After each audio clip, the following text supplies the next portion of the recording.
Chapter 1. Kaia. I was startled awake. I groaned at the pain that shot through my ribs from sitting up so fast. I was still sore from the beating I had received 2 nights ago after dropping a plate. That's how it was here. I was the smallest. Both of my parents were dead because of me. My mom died when I was 3 while protecting me from a rogue attack. Shortly after, my dad killed himself because he couldn't live without my mom. Since then, I have blamed myself. As soon as I was old enough, I began to do all the chores for everyone. I looked at my alarm clock and inhaled sharply, shooting out of bed and racing downstairs. I should have been down here an hour ago making breakfast. Where's breakfast? My sister stood by the counter, glaring at me. I'm sorry, Belle, I muttered. She scoffed as she walked past me, ramming her shoulder into mine. I quickly got to work, making pancakes and eggs as quickly as possible. I smiled softly as I stirred the eggs, thinking about finding my mate today. Once a she-wolf turns 18, she can find her mate and finally shift into her wolf. No one ever said anything to me on my birthday, but everyone made sure to wish my twin brother Percy a happy birthday every year. I had gotten used to it, though. I finished making breakfast, left it on the table, and returned to my room. After getting dressed and ready, I gathered my stuff before I walked to school and started the day as I usually do. Keeping my head down to avoid eye contact and my headphones in to ignore the insults that were constantly thrown my way. I sat through my first 3 periods like I always do, staring at the wall while ignoring everyone and everything. I passed my classes, so I didn't need to listen to the teacher, and I didn't care enough to listen to the gossip everyone whispered about. Lunch usually involved me sitting as far from everyone as possible, eating as quickly as possible, and leaving as quickly as possible to avoid being noticed. Today was different. As soon as I walked in the door, I was hit with the most intoxicating smell rather than the usual smell of school food. I stopped in my tracks and looked up for the first time in forever. I scanned the room, trying to pinpoint where the smell was coming from, and more importantly, who it was coming from. Then I saw him. It was as if the world had stopped. It was just him and me, and no one else existed then. Then I realized exactly whose green eyes I was staring into, and I could feel my heart drop into my stomach.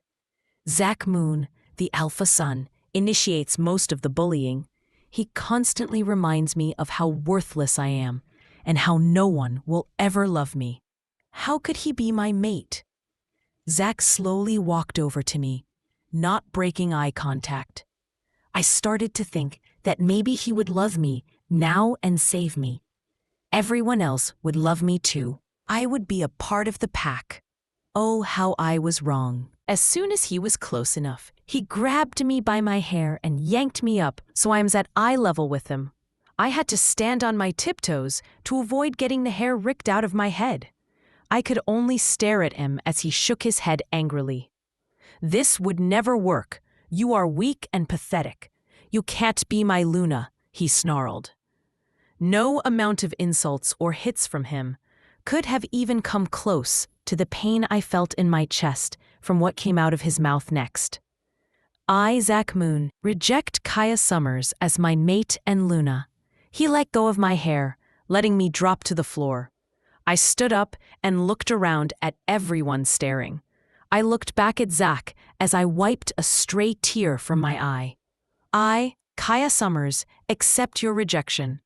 I felt something in my chest completely break as I turned and ran out of the cafeteria. I kept running out of the school until I was back home and in my room. I didn't let myself cry. I wanted to, but he is not worth my tears. No one in this pack is. It flopped onto my bed, grabbing a notebook and pen from my school bag. I'm leaving.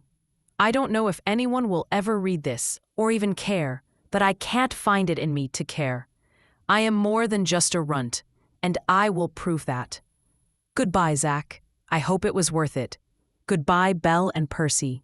You have shown me that even family doesn't mean anything. Cab POV. I left the paper on my bed and gathered my clothes. I owned so few that I could fit them all in one bag. I looked around my room one last time and grabbed my bag before going downstairs. I walked downstairs looking at all the pictures on the wall. I wasn't in any of them. I grabbed a small one from my parents' wall, stuffing it in my bag. I walked out of the back door and ran to the woods. I glanced back at the house I grew up in one last time, taking a deep breath before taking off into the woods. I ran as fast as I could to the border, taking a deep breath before stepping over it. I could feel the packling disappear, leaving my mind somewhat empty yet peaceful. I was now a rogue. Goodbye, Blood Moon. Chapter 2. I heard a hull of distress. I knew it was Zach. They must know I'm gone, which means I have less time than I thought. This only encouraged me to run faster. After running for about an hour, I had to sit down to take a quick break. Werewolf stamina is pretty good when they aren't malnourished. I sat there until I could catch my breath before I started to run again. It wasn't long before it began to get dark, so I slowed down and walked instead of running. And then I felt it, the first crack. I dropped my book bag to the ground as I felt another crack, and then another one. I tried to bite my tongue and be quiet, but I couldn't. I let out a cry of pain as I continued to feel my bones break. I dropped to the ground as pain consumed me. Closing my eyes as everything went black, I slowly opened my eyes, looking around cautiously. Everything seemed much more straightforward now. I could see all the particles in the air and hear the bugs moving around in the grass below me. I slowly stood up, trying to balance on my 4 legs. It was strange. I walked around in circles until I was used to it. I grabbed my bag in my mouth before running again to get as far from the blood moon as possible. I ran all day, only stopping a few times. I had so much more strength now. I finally stopped by a little river. Shifting back, I cupped my hands and dipped them into the water, drinking from it quickly. I lay back on the grass and stared up at the stars. I hadn't been lying down for very long when I heard footsteps. I jumped up and grabbed my bag, but not quickly enough. Before I had time to run, I was knocked to the ground by a black wolf, power radiating from him. He shifted and stood up, glaring down at me. "What are you doing on our land, rogue?" he growled. "I'm sorry," I said quietly. "I was running. I didn't realize I was on anyone's territory." "Well, you are, so you've bought yourself a one-way ticket to the Alpha's office." I just nodded and slowly stood up. There were 4 other wolves behind him. They all oversaw my every move. He grabbed my arm and practically dragged me along with him. It didn't take long for us to get out of the woods. I hadn't realized I had gone this far onto someone's territory. I followed him inside a huge house, wondering if I would make it out of this alive. Usually packs are not forgiving of rogues. "The Alpha is waiting for you," he said as he pushed me to the door. I slowly opened it and stepped inside, looking around nervously. "What's your name?" the Alpha asked. "Ka," I said quietly, avoiding eye contact. "Well, Ka, why are you on my land?" "I didn't mean to," I shrugged. "I was running. I didn't realize I was on anyone's land. I'm sorry." "Why were you running?" he asked. "Because I have to. Please, just let me go. I won't have a step foot on your land again. I need to keep going," I pleaded. "Who are you trying to escape from?" "I don't want to explain." "Okay, I just have to go." "Well," he said, "you don't have a choice. My mom died when I was 3, I began. "She was protecting me in a rogue attack. My dad couldn't live without her, so he killed himself shortly after. I was blamed for their deaths. The beater and his mate died because of me. That's when the hitting began. As soon as I was old enough, I became the slave. Basically, I cooked for my sister and brother. I cleaned up after them. I would go to the Alpha's house and have to do chores there too. I turned 18 2 days ago and found my mate. He rejected me, so I left. I've been running since. I wiped the tears off my cheeks and slowly looked up at him. He was staring at me intently. Your mate rejected you, he asked. It was the Alpha Sun, I nodded. He said I was too weak to be the Luna. I'm so sorry, Ka. He shook his head. I lost my mate in a rogue attack last year. I know how it hurts. That's when it clicked. I knew exactly where and who I was talking to. Darren Thomas. He's the alpha of the White Crescent Pack, known for his cruelty to rogues due to his mate's death. I'm sorry, I said quietly. It's okay, he said. I'll have Hunter take you to one of my spare rooms. You can stay here as long as you need to. Thank you, I said. Don't thank me. You deserve so much more than the life you were given. I am truly sorry for the way you have been treated. The man who found me in the woods, who I'm guessing is Hunter, came in and waved for me to follow. I'm sorry for being so aggressive earlier, he said, as I followed him up the stairs. It's okay, I shrugged. I understand. Alpha Darren is a kind person, he said. You'll be treated the right way here. Thank you, I said, following him into one of the rooms. No problem. Darren said he'll be up in a few minutes to show you around. I nodded and sat down on the bed as Hunter left the room. The room was huge. I wasn't sure what to do with all the extra space. A giant TV was hanging on the wall. The bed was 3 times the size of my old bed. There were 4 windows with lovely curtains.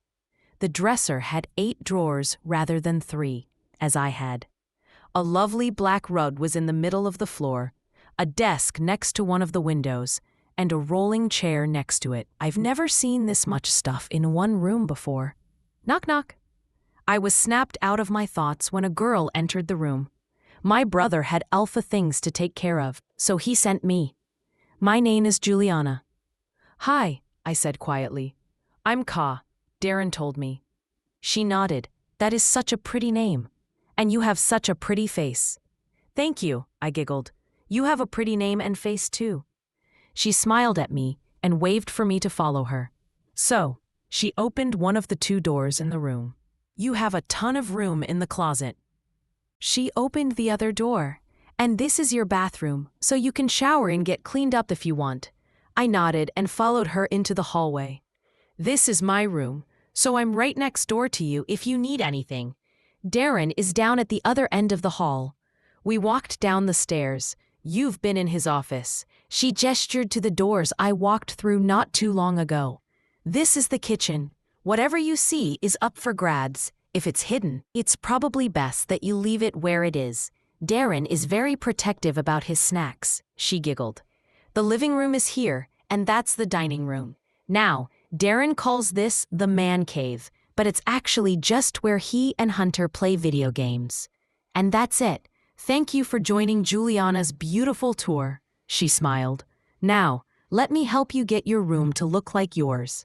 I followed her back upstairs and into the room that was supposed to be mine now. How long would I be here? Is this all? She said, holding up my small book. I nodded, and she shook her head. We are definitely going shopping tomorrow. For tonight, you can shower if you want to get some rest. Okay, I nodded, thank you. She smiled at me before leaving the room. I took her advice and got up, grabbing my bag and taking out a pair of shorts and a tank top. I went into the bathroom and found the towels in one of the cabinets. Being under the water and getting clean felt lovely, but I eventually got out and dressed. I threw my hair in a bun and looked in the mirror. There were bags under my eyes from my lack of sleep. Now that I had washed the makeup off, you could see the bruise on my jaw. I sighed and shook my head. My tank top had a hole in it, so I took it off, walking back into my room to grab a different shirt out of my bag. Shit. I screamed and jumped in surprise, throwing my hands over my face in a defensive position. I am so sorry, Kaia. I didn't realize it, he trailed off. Alpha Darren, I sighed in relief. You scared me. I'm sorry, he said. but just call me Darren, please. I nodded and then realized I didn't have a shirt on. He also seemed to notice as he looked at me and growled. Why do you have so many bruises? He asked quietly. I quickly grabbed a shirt and slipped it over my head. I told you what happened, I muttered. They actually put their hands on you, he growled. I flinched back at his voice, taking a step away from him. I'm sorry, he said. I'm really sorry, Kaia. It's fine, I shrugged. It doesn't hurt as bad as it did at first. It's not fine, he shook his head. Don't tell yourself that. The way they treated you is a way no one should ever treat a member of their pack, especially not a she-wolf. I know, I said quietly, I'm really tired, Darren. I'm going to go to sleep now if that's okay. Yeah, he nodded, of course. He turned and left the room, shutting the door behind him. I turned the light off and climbed into the gigantic bed, snuggling into the blankets and quickly fell asleep, feeling safe for the first time in my life. Chapter 3, I woke up and yawned, getting out of bed. I grabbed my jeans and black shirt and changed, meeting Juliana downstairs. Juliana and I were going shopping. Shopping has never been my thing, but she seemed excited about it. Then I realized I had no money. She told me not to worry, and Darren gave us his credit card, telling me to buy what I wanted. I felt kind of guilty, but he insisted I take it. That's how I ended up in the mall buying everything in sight. Shopping was actually kind of fun. Come on, I want to go in this one. Juliana dragged me into a store. She was a lot more excited than I was. I decided that I was going to be a new me. I'm not going to let people push me around anymore. I'm going to be a new and improved Kaia. We need to get you a dress, she yelled as we walked through the mall. Why? I whined. My hatred for dresses ran deep. We have the ceremony to welcome you into the pack tonight, she said. Fine. I groaned. She pulled me to the dress store and began to pick out dresses. After trying on about 15 dresses, I slipped it onto the last one. It was dark blue with a black bow on the back. Get out here and show me, Juliana yelled anxiously. Coming. I yelled back, opening the door. That's the one. She smiled. I nodded and smiled back at her. After we bought the dress, we decided to go home. When we got home, some boys took them upstairs to our rooms. Darren was waiting for us and immediately checked me for injuries. Here you go, I said, giving him his credit card, thank you. He smiled, going back to his office. He totally has the hots for you, Juliana said, winking at me. You're insane. I laughed, pushing her away and going up to my room.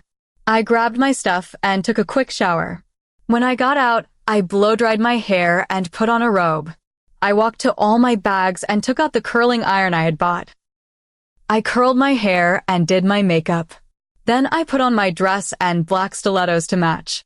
Juliana texted me saying it was time, so I headed downstairs, where Darren had been waiting for me. Come on, he said, holding his arm out. He led me to the backyard and took me up onto a stage. Hello all. Today, Kaia Summers will join our pack. She will be treated like everyone else, he said. A chorus of yes alphas was heard, and we began the ceremony. Do you, Kaia Summers, pledge your allegiance to the White Crescent Pack? Do you promise to fight with us, not against us, and be a loyal pack member? He asked. I do. He then proceeded to take a white, crescent-shaped knife and cut his palm, then mine. We joined our hands, and I could feel myself connecting to the pack. Zach's POV, time of rejection. I was in the cafeteria talking to Brielle when I smelled it. It was the most addictive smell. Mate. My wolf screamed happily. When I looked over, I was met with beautiful blue eyes. As I looked her over, I realized who it was. Kaia Summers. Why did it have to be the runt? I have to reject her. She'll never be a good Luna. She's a runt, nothing more. I went up and grabbed her by the hair. I took her to the middle of the cafeteria and did what I had to do. I can't have you as a mate. I growled. You're too ugly and weak to be Luna. I yelled. She whimpered and looked down. Zach Moon, reject you, Kaia Summers, as my mate and Luna. You'll never be anything but a runt. I let her go and crossed my arms, staring her down. She stood up and wiped the tears off her face. Then she said the words I will never forget. Kaia Summers, accept your rejection. I stared at her, not sure what to say. Everyone gasped as she turned and ran out of school. I quickly put on a straight face and laughed. I went through the rest of the day and mocked her along with everybody else, trying to ignore the pain I was feeling. After school, my soon-to-be beta, Kaia's brother Percy, called, telling me to come quickly. He showed me a note when I arrived and started yelling at me. She ran away because of you. Don't disrespect me like that. You were no better to her. I yelled back. I read the note, and my heart broke as I let out a mournful howl. Kaia is gone. Chapter 4. I woke up in the morning and rolled out of bed. I put on a pair of sweatpants and a sweatshirt before going downstairs and into the kitchen. Juliana was in there, making breakfast. She plopped a plate in front of me, and I smiled. Hey, Kaia, she said. Hey, thanks for breakfast, I said. She smiled and started eating her own food. Kaia, can I talk to you? Darren asked, walking into the kitchen. I got up and nodded, following him as he led me through the house into his office. I've been here for a week now, and I've made some friends. Darren and I have been getting along great. He helps me when I have nightmares and sometimes takes me places for food. Kaia, he snapped me out of my thoughts. I wanted to take you shopping today. For a car, he said. Oh, okay. I've never had a car of my own, I said. Then you'll get your first one today, he said. He told me to get shoes and meet him outside. I ran to my room and put on my black Vans. When I got outside, Darren was already in the car. The drive there was silent, but it was a nice type of quiet. When we arrived, he walked up and told the guy what we were looking for. The guy led us to a significant section of different colored cars and told us to inform him when we decided. Pick anyone you want. I'll buy it for you. I'll get anything you want. I nodded before walking around, looking at the different colored SUVs. I want this one. I pointed at a gray one. Darren came over and nodded. All right, I'll go pay. Darren soon came back with the worker guy. We lived where there were all werewolves, so the guy gave us the keys and we left in separate cars. I smiled when I pulled into the driveway as Hunter and Darius ran towards me.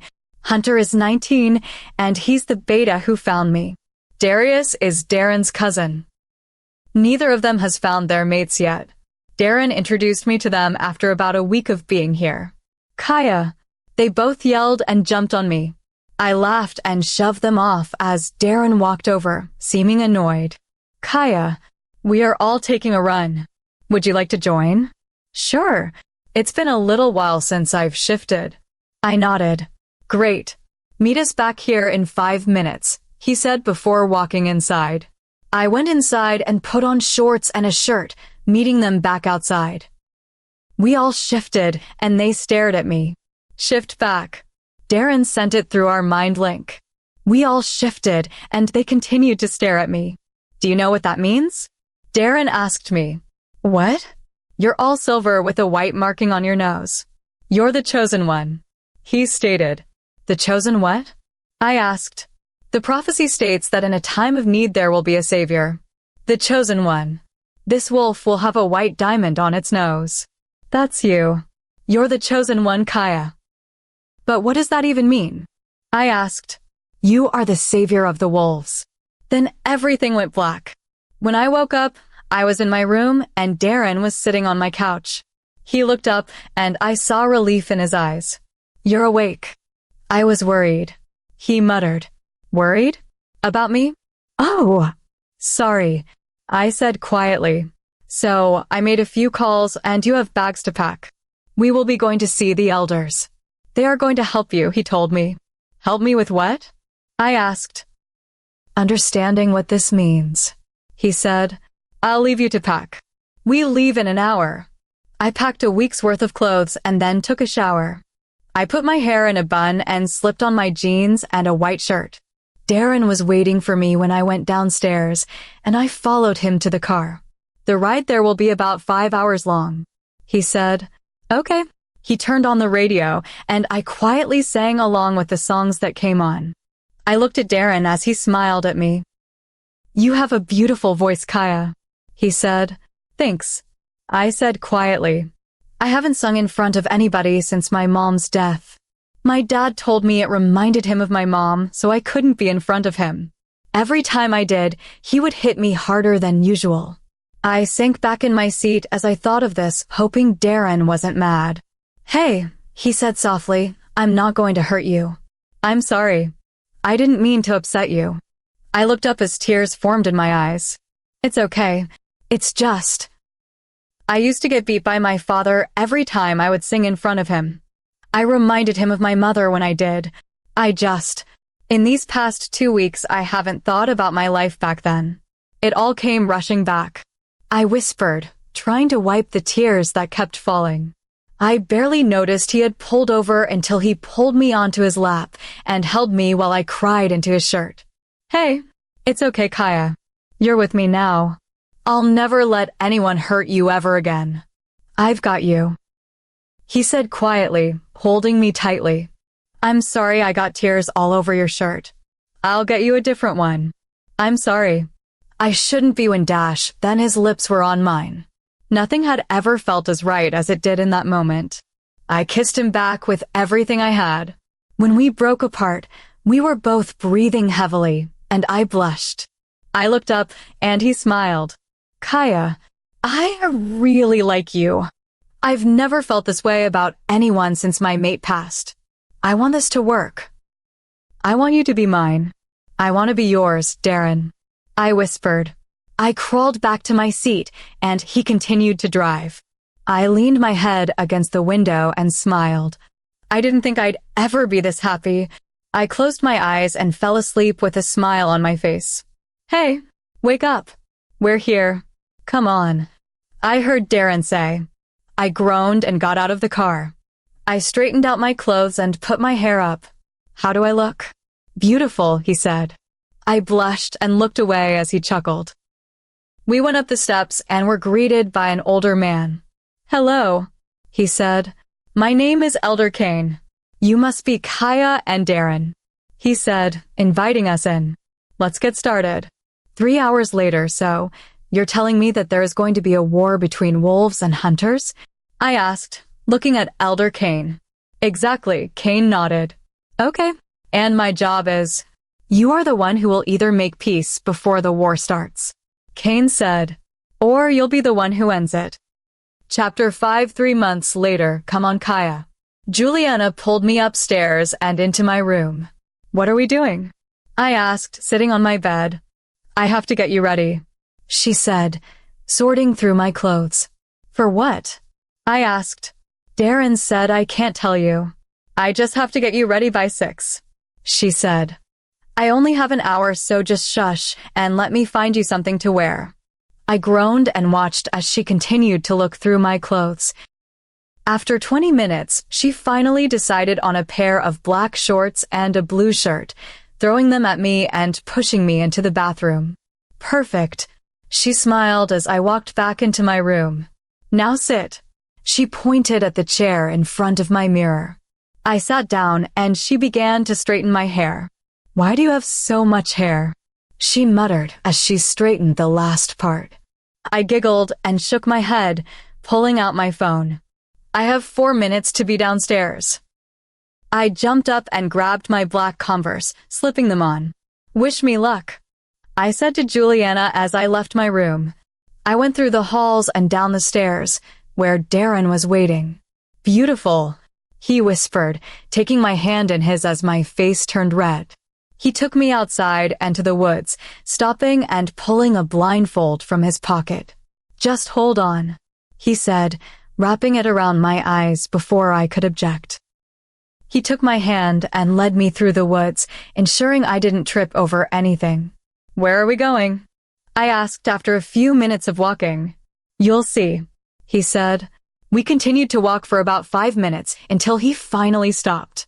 When he took the blindfold off, I looked around and smiled. Lights were strung up and rose petals were scattered everywhere. A bunch of blankets were on the ground and a table was set up with food. "Do you like it?" he asked nervously. "Like it?" "I love it," I squealed, hugging him and kissing his cheek. We lay down on the blankets and ate the desserts he had brought. He pointed out different constellations to me, and we just talked. I was happy. "Thank you, Darren. For everything," I whispered. "I'd do anything to see you smile, Kaia." He whispered back, turning and kissing me. "Happy anniversary," he said. "Happy anniversary." I smiled. After a few minutes of silence, I sat up and looked at him. "I want you to mark me," I said. "Wait, are you sure?" he asked, sitting up too. "I've never wanted anything more." I nodded. "What about Zach?" he asked. "He's your mate." He rejected me, Darren. "He isn't my mate. All Zach ever did was make fun of me. He hurt me a lot. And then I came here. You've made me happier than I've ever been in my whole life, Darren. I love you." I whispered the last part. He didn't need any more convincing. Chapter 6. 3 weeks later, I waved at the pack members as I walked down the halls to Darren's office. He asked me to talk to him about something serious. When I reached his office, I walked in and Hunter sat staring at the floor. "Come here, Kaia," Darren said, pulling me onto his lap. "What is it?" I asked as Hunter looked up. "We have to go back to your old pack." My breath hitched at his words. "They need our help. The hunters are starting to pick them off. They can't do it alone. They need us. I'm sorry, but I can't ignore anyone's call for help. No matter how badly I want to. You can stay here if you want." "No," I shook my head. "I'll go. I'm not the same little girl anymore. You've said it yourself. I'm one of the best fighters you have." "I'm glad." He smiled, standing us up. "Let's go pack." "I'll be fine, Hunter," I said as I saw him staring at me. He nodded and got up, leaving the office.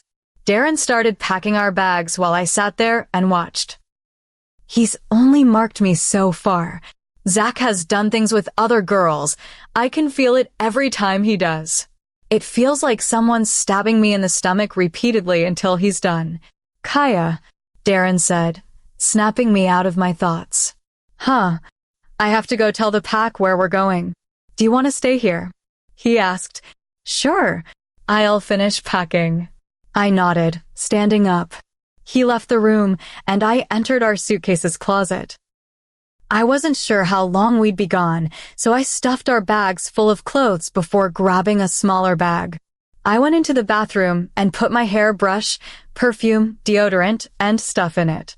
I put our toothbrushes in a separate pocket before stuffing the bag with my stuff. I had to sit on my suitcase to make it zip, but all our stuff was packed and ready to go. As I sat on my bed, waiting for Darren, I started to think about what it would be like going back to the place I grew up, the place that had given me nightmares, the place where I watched my mom die and was later blamed for it. My thoughts were interrupted by a knock on the door. "Come in," I said. The door opened and Hunter stood there. "Hey, Kaia," he said, walking in. "Are you okay?" "I'm fine." I nodded. "Sometimes it's best to recover and remember," he said. "Not forgive and forget." "Hunter, don't worry. This isn't going to be a family reunion or anything," I said, shaking my head. "They all hated me. I'm sure they were glad that I left. They were all assholes who didn't deserve someone like you," he said. "Darren sent me to help you carry your bags down." I nodded and grabbed my bags, and he grabbed Darren's. "Let's do this," I said as we walked down the steps. Chapter 7. Are you going with me? Or taking your own? Darren asked Hunter and Darius. "We'll go with you," they said, throwing their bags in the trunk. "Hey, Kaia, are you taking your car?" Darren asked me. "Yeah, I'll meet you guys there," I said, unlocking my door. I threw my bags in the back and got in, leaving them behind. Hunter and Darius are coming because they are two of our best fighters. Darren's third in command, I think his name is Nate, is watching over the pack while we're gone. It only took a few hours to reach my old pack. When I pulled in, I saw Brielle, Percy, and Zach waiting out front. I parked and waited for Darren to get here. He was only a few minutes behind me, so it wasn't too long before he pulled in next to me. He got out of his car and came over to mine. I opened my door and jumped out. Darren took my hand in his as I took a deep breath. "You ready?" Darren asked quietly. "Let's get this over with." I nodded as we walked over to them. I saw Zach sniff the air before his eyes landed on me. "Mine," he growled as we made eye contact. He lunged forward, trying to grab me. Darren stepped in front of me, stopping Zach from coming any closer. "No," he growled. "She bears my mark. If you touch her, I'll kill you." Zach growled lowly as I stepped from behind Darren. "You rejected me," I said. "The rest of this pack abused me. Even my own family." I looked at Brielle and Percy. Darren accepted me for who I am, along with his pack. "I'm not the same little girl anymore, and I won't let you guys treat me like I did before." Brielle scoffed and rolled her eyes. "You still look like the same weak, pathetic little girl you were before you ran," she said. I growled, but before I could say anything, Hunter wrapped his hand around her throat, growling lowly. "Don't talk to my Luna like that," he growled. She nodded as Hunter let go, walking away from her. "We can show ourselves to the guest grounds," I said, turning and walking back to my car. "Every pack has a big house separate from the pack house for visiting alphas. I know where ours is because I cleaned it. That was badass," Darius said as we got to the house. I laughed and shook my head as we walked inside. "Holy shit," I mumbled. The place was a disaster. It looked like it hadn't been cleaned in months.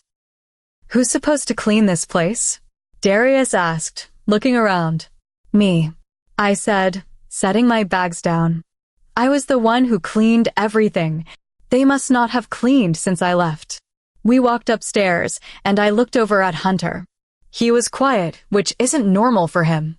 "I'm gonna go to bed," he said quietly, walking into a room and shutting the door. "Something's wrong," Darius said. "I know." I nodded. Darren walked into the middle of the room and chuckled. "They really haven't cleaned," he said. I walked in and nodded. The bed wasn't made. There were empty cups on the dresser and something sticky on the floor. I put my bags down and gathered the cups, returning downstairs and putting them in the sink. I grabbed a sponge and a bucket from underneath the sink. I filled the bucket with hot water and soap, going back upstairs. Darren started unpacking while I wiped the sticky stuff up and then wiped down the dresser. I went into Darius's room and saw that it was clean. I walked to Hunter's room and tried to open the door. "Hunter," I knocked. "The door's locked." "Yeah," he said. "I'm changing. Is your room clean?" I asked. "Yeah." I went downstairs and put the stuff away. He never locks his door. I said to Darren as we lay in bed. "Something's wrong." Darren nodded and sighed. "We'll figure it out tomorrow. Let's go to sleep," he said. I nodded as he pulled me closer to him, kissing my forehead. "I love you," he mumbled as he fell asleep. "I love you too." Chapter 8, Hunter's POV. When we arrived, I couldn't take my eyes off her. I knew who she was. Kaia's sister, Brielle. She had Zach's mark. That bastard had marked her, and she let him. "You still look like the same weak, pathetic little girl that you were before you ran," she said, snapping me out of my thoughts. Kaia growled, but I didn't allow her to say anything. I stepped forward and wrapped my hand around her throat. "Don't disrespect my Luna," I growled, ignoring the sparks. She nodded, so I let her go, walking back to Kaia. After we left, I couldn't stop thinking about her and what I would do. We got to the house, and it was filthy. "Who cleans the place?" Darius asked. "Me," Kaia said. "I was the one who cleaned and did the work. I guess no one has since I left." We followed her up the steps, and I approached the first room I saw. "I'm gonna go to bed," I said quietly, shutting the door. I dropped my bags and sat on my bed, staring at the wall. "Hunter?" Kaia knocked on my door. "The door's locked." "Yeah," I said, wiping the tears that had been falling down my face. "I'm getting dressed." I lied. "Is your room clean?" she asked. "Yeah." I lied again, listening as she walked away. I woke up the next morning and we all got ready. Then, we went to the pack house for breakfast. We walked in and her scent hit me like many bricks. I saw her standing to the side with Zach. Once she saw me, she looked at me and told Zach she was going to the bathroom. I followed her as she walked down different halls, finally stopping and looking at me. "What's your name?" she asked Hunter Simmons. I said, fully aware of what was coming. "I, Kaia Summers, reject you, Hunter Simmons, as my mate. I, Hunter Simmons, accept your rejection," I said, walking away as tears gathered in my eyes. Kaia's POV, I looked around for Hunter as we walked out back. He had disappeared before we even started eating. "Hey," Darren yelled.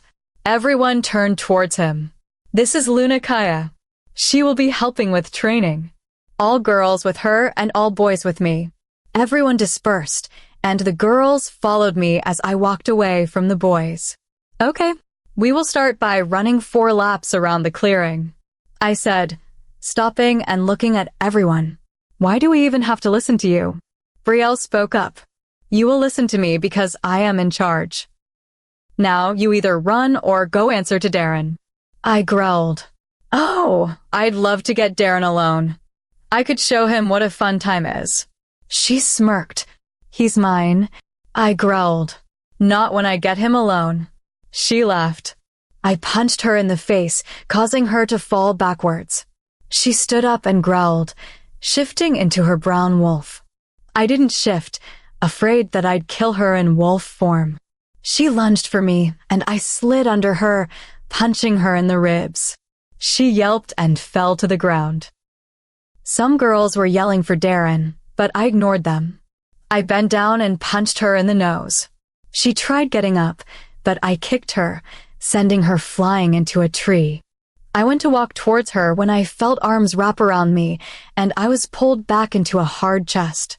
I immediately relaxed. SHHHH, princess. "I'm here." "It's okay," Darren whispered. I calmed down as Zach stormed over. "Why the hell did you do that?" he yelled. "She disrespected me and my mate. She needs to learn somehow." I growled. I looked over and saw some boys taking Brielle to the pack doctor. "I'm okay now." I turned to Darren. "Let's get back to training." After returning to our groups, the girls ran their 4 laps without question. "Okay, now get into partners. I want you to fight. And don't hold back," I said as they paired up. I walked around and watched them, shaking my head. Their punches were weak, uncoordinated, and they weren't trying. After an hour of watching them attempt to fight, I decided to call Juliana and ask her to help. "Okay, guys. Training is over," I said. Everyone dispersed, and I went to the house to look for Hunter. I got to his room and knocked on the door. "Hunter," I called. He didn't answer, so I opened the door.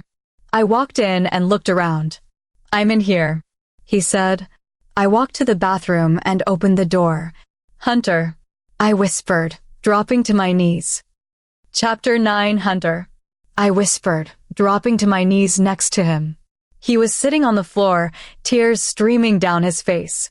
"What's wrong?" I asked. "I found my mate, but she rejected me," he whispered. "It hurts." I pulled him to me and hugged him. "I know it hurts. Trust me, but it'll get better." "I promise it does," I said. "Who?" "Brielle," he whispered. I growled lowly and shook my head. I sat there and held him until he stopped crying. I helped him up and walked over to his bed, lying down. "I'll be fine, Kaia. I just need some time," he said. "Call me if you need anything," I said, shutting his door. I left his house and walked over to the pack house. "Where's Brielle?" I asked, trying to control my anger. She walked down the steps with a smirk, already healed from earlier. "Oh, whatever could you need me for, sister dearest?" She laughed. I growled at her and stormed over. I grabbed her neck and pushed her against the wall. "You are not my sister. You never have been and you never will be. I have my family and it's not you." I snarled. I heard someone talking about getting Zach and Darren as I threw her into the wall. "Why did you reject him?" I growled. "Because Zach is way better in bed. Plus he's not my type." She shrugged. "I've never wanted to kill anyone as much as I want to kill you right now.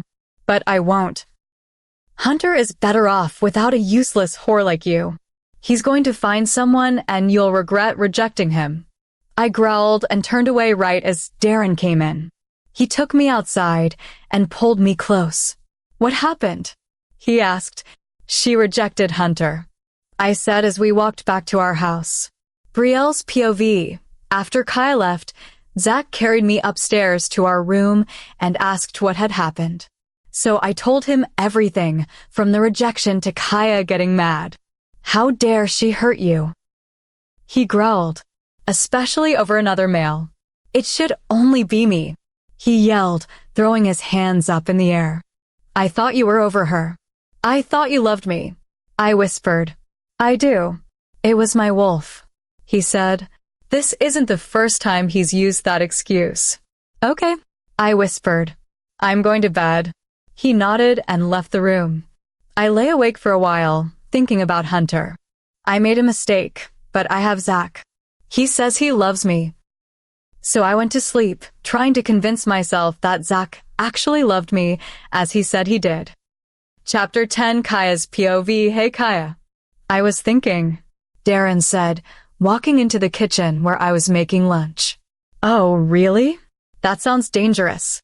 I giggled as he raised his eyebrows at me. "I want to take you out tonight. Just you and me. We haven't been on a date since we arrived here," he said. It was true. We had been here for 2 weeks now, and the pack was slowly getting better. Juliana joined us after the 3rd day. She was sick of being bored, and I thought I could use some help. "Hey, you're kinda making me nervous," Darren muttered, snapping me out of my thoughts. I giggled and nodded my head. "I'd love to go on a date with you." I smiled. "What about 7? Tonight. I'll be downstairs waiting for you. Wear something casual," he said. I nodded. I could work with that. This means Juliana is going to want to help me. I turned back to the stove and saw that the grilled cheese was done. I turned off the stove and served our food. After we ate, I went upstairs and knocked on Juliana's door. "Come in," she called. I opened the door, and she sat up in bed, looking at me. "Darren and I are going on a date. It's 2 right now. I have to be ready by 7. I figured you'd want to help," I said. "Of course," she squealed, jumping out of bed. We walked into my room, and she went straight to my closet, where I flopped on my bed. "So, how are things with you guys?" she asked. Honestly, I smiled. They've been great. I don't remember my mom being alive, but apparently we were all happy when she was here. But this is the happiest I've ever been from what I can remember. "That's so cute," she squealed, still sorting through the closet. "I can't wait until I find my mate. I hope he'll want me." "Of course he will," I said. "You're basically perfect. I just hope he isn't in this pack," she said, walking out of the closet. She threw a pair of white shorts and a pink shirt at me. "Now go get ready," she said. I nodded and went to take a shower. After a few hours of her straightening my hair, deciding to recurl it, and then putting it in a bun, I pulled out my phone, checked the time, and realized it was 6:30. There were only 30 minutes until I was supposed to be downstairs. I let Juliana do my makeup, grabbed a pair of Converse, slipped them on, and thanked Juliana. When I got downstairs, Darren was standing there in a pair of jeans and a black shirt. "Wow, you look... wow," he said. You don't look so bad yourself." I giggled. He laughed and took my hand, leading me to the car and opening my door. "It's only a 10-minute drive," Darren said as he started driving. "Where are we going?" I asked. "It's a secret." He smiled. "I'm a good secret keeper," I said. "Well, too bad." He chuckled as I groaned. He parked the car on the side of the road and got out, opening my door for me. I got out and he took my hand, leading me into the woods. We got to a clearing and I was starstruck. It was amazing. We were at a big clearing next to a pond and a waterfall. He had a table with cookies and brownies, cushions to the right, and a bag. I walked over and opened the bag. It contained mine, his swimsuits, and 2 towels. I looked at him and flung myself into his arms. "I love it." "Thank you, Darren," I said. Anything to see that beautiful smile. He winked. We sat down and ate, just enjoying each other's company. After we ate, I went behind a tree and put on my bathing suit. I walked out and I couldn't find Darren. I called his name, but I didn't get an answer. I frantically looked around the area, no Darren. I ran to the water's edge, looking in, and suddenly someone grabbed me from behind. I screamed and flipped them over my shoulder into the water. Crap, I heard them yell, but I was crying too hard to register who it was. "Wait, Kaia, it's me." I then realized it was Darren. I ran up and held on to him for dear life. "Darren," I cried. "You scared me. I thought you left me. I was scared. Don't ever do that again." I cried as he picked me up. "I didn't mean to upset you. I'm so sorry. I didn't think you'd get worried about me," he said, holding me close. "I love you. A lot," I whispered. "I don't know what I would do if I ever lost you." I looked up at him. He smiled and kissed my forehead. "I'm sorry, princess," he said, but I don't think it was a sincere apology. As soon as he apologized, he threw me into the pond. I yelped in surprise and growled at him. I splashed him with water, and he tried to move out of the way, only resulting in him falling. I laughed as he muttered something about me being lucky and cute. We splashed around for the rest of the night and talked about many things. When it was time to go home, I was exhausted. After I put my clothes back on, he picked me up and gently sat me in the car. I lay my head on the car window and fell fast asleep. I barely woke up as Darren lifted me out of the car and took me upstairs. He slipped my clothes off and put his shirt on me instead. I smiled as he lay down in bed with me and kissed my cheek. "Good night, Darren." "I love you," I mumbled. "And I love you," he whispered back as I fell asleep.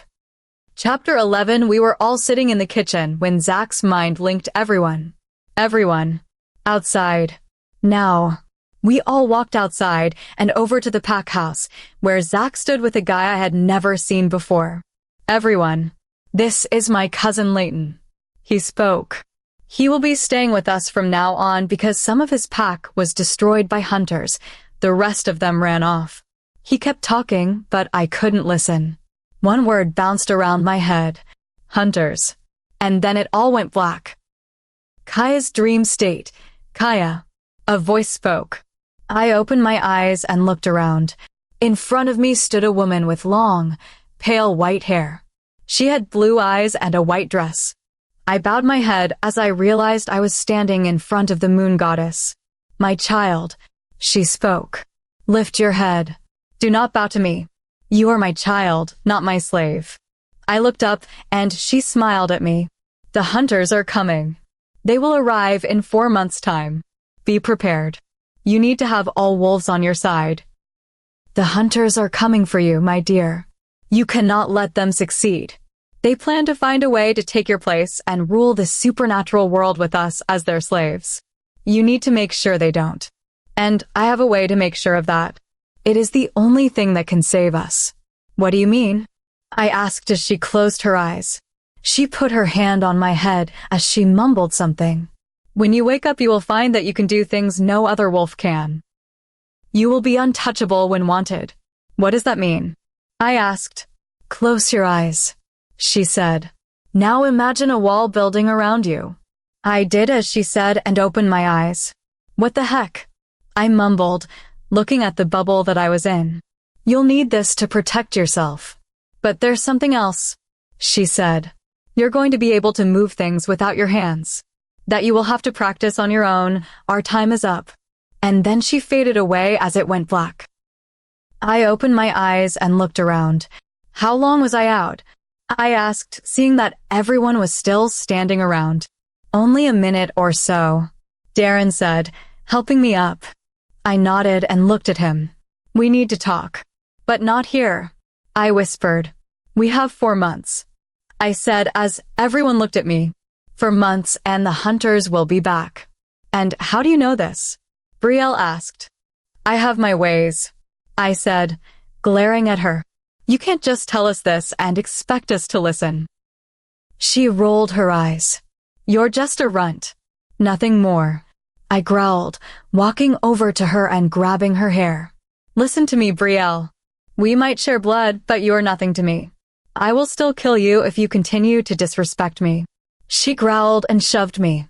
I growled back and punched her in the face. She shifted and lunged for me. I moved out of the way and kicked her side, sending her to the ground. She tried to get up, but I shifted into my wolf, pinning her down. She tried to kick me off, but I stayed on her, growling lowly. She looked at me before turning her head, showing submission. I got off and shifted back as she did the same. She stepped away, keeping her head down as I turned to everyone else. Who's with me? I asked. Slowly, everyone's hands raised, and I nodded. Okay then. Everyone meet me here tomorrow at noon. We will train and we will train hard, I said. They all nodded and dispersed. I was pleased with myself until Zach pulled me aside. Look, Kaia, I made a huge mistake. I love you and I want you. You are mine. Not his. Mine, Zach growled. I growled back and glared at him. That's where you're wrong, I said. I am his and he is mine. You are nothing to me. I hate you, Zach. I will never love you like I love Darren. Now, if you don't mind, my mate is waiting for me in our room. I glared and walked away, leaving him with tears on his cheeks. I got to our house and I could smell Brielle. I growled as I followed her scent to our room and heard yelling. Get out, Darren yelled. But baby, I know you want me as much as I want you. I can feel your desire you have for me, she tried to say seductively. I only want my mate, which isn't you. I opened the door and saw Brielle in nothing but a robe.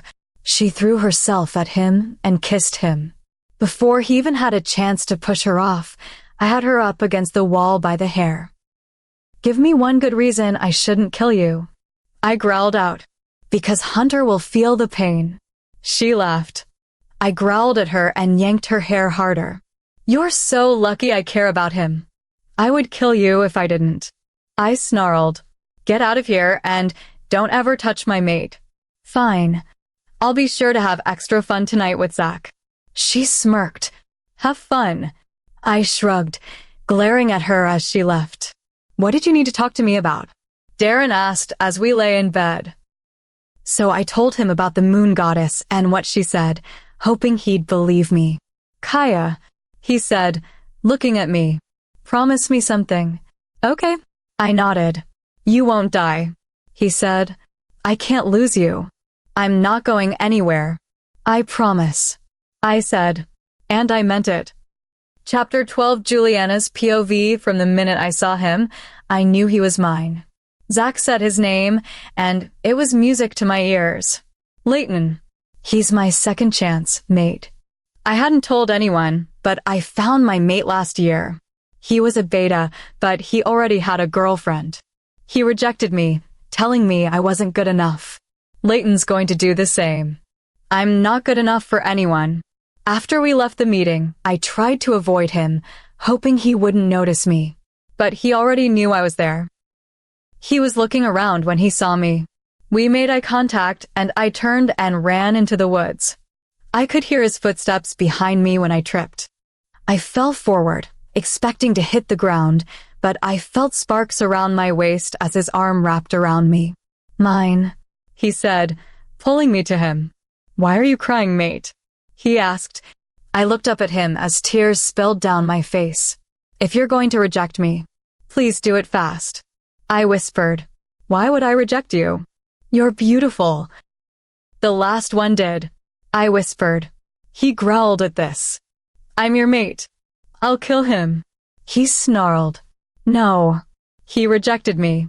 He told me I wasn't good enough. He said I'd never be as good as his girlfriend. I cried as I felt the pain all over again. Come here. He sat down, pulling me onto his lap. You are mine. No one will ever change that. I'm keeping you. You are beautiful and better than any girl I have ever laid eyes on, he assured me. I nodded and snuggled into his chest as he carried me to the guest house. I have my mate. 12 o'clock the next day, Kaia's POV, okay? Everyone do 200 push-ups, then 200 sit-ups, and then 8 laps. We are doubling everything. Now, get started. I got down, finished my sit-ups and push-ups before them, and then ran my laps. By the time I was finished, half were doing sit-ups and the others were running. Juliana, I called, waving her over. Yeah? She asked. We need to show them a proper fight. Go get the boys. I said. Okay, she said. As she ran away, all the girls finished up and got their drinks. Juliana came back with all the boys and everyone gathered around me. Okay, boys. I looked at Darius and Hunter. I need one of you up here. They both looked at each other nervously. Like some time today. I rolled my eyes. Fine. I'll do it. I am the strongest out of us two. Hunter stepped towards me. I called everyone's attention and they gathered around us. We decided to fight in human form because everyone here knew how to fight in wolf form. They thought that was the only important thing they needed to know because their wolves were stronger. Watch and take notes. I said. Someone hold him. I pointed at Darren. Darius and Leighton grabbed him as Hunter made the first move.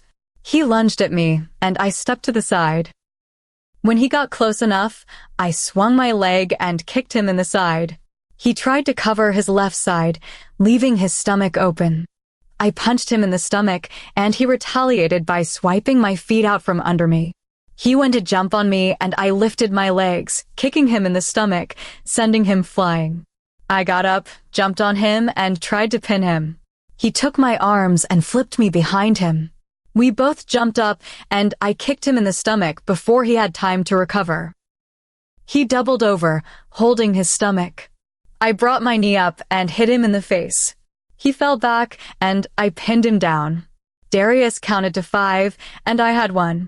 I helped Hunter up, and they let go of Darren. He ran over and pulled me to him. It's okay, Darren. I'm okay, I whispered to him. He slowly let go and checked me over, nodding in approval. He pulled me to his side and put his arm around me. I looked over the crowd at all the stunned faces, but there was one that stood out. Zach. He was pissed. I'm not sure if it was because of Hunter hitting me or Darren holding me, but I didn't care. I dismissed everyone and walked back to the house to take a shower. When I got out, I opened the door and saw Darren sitting on the bed, scrolling through his phone. I tried to walk silently to the closet, but he heard me and looked over. His eyes turned black with lust as he looked at me. He closed his eyes and turned away. Get dressed, he said, sounding upset. I silently walked to the closet and shut the door. I put on a pair of black sweatpants with a white V-neck. I slid down the wall and let the tears roll down my cheeks. He doesn't want me. He turned away. I made him mad. I'm a horrible mate. He's going to leave.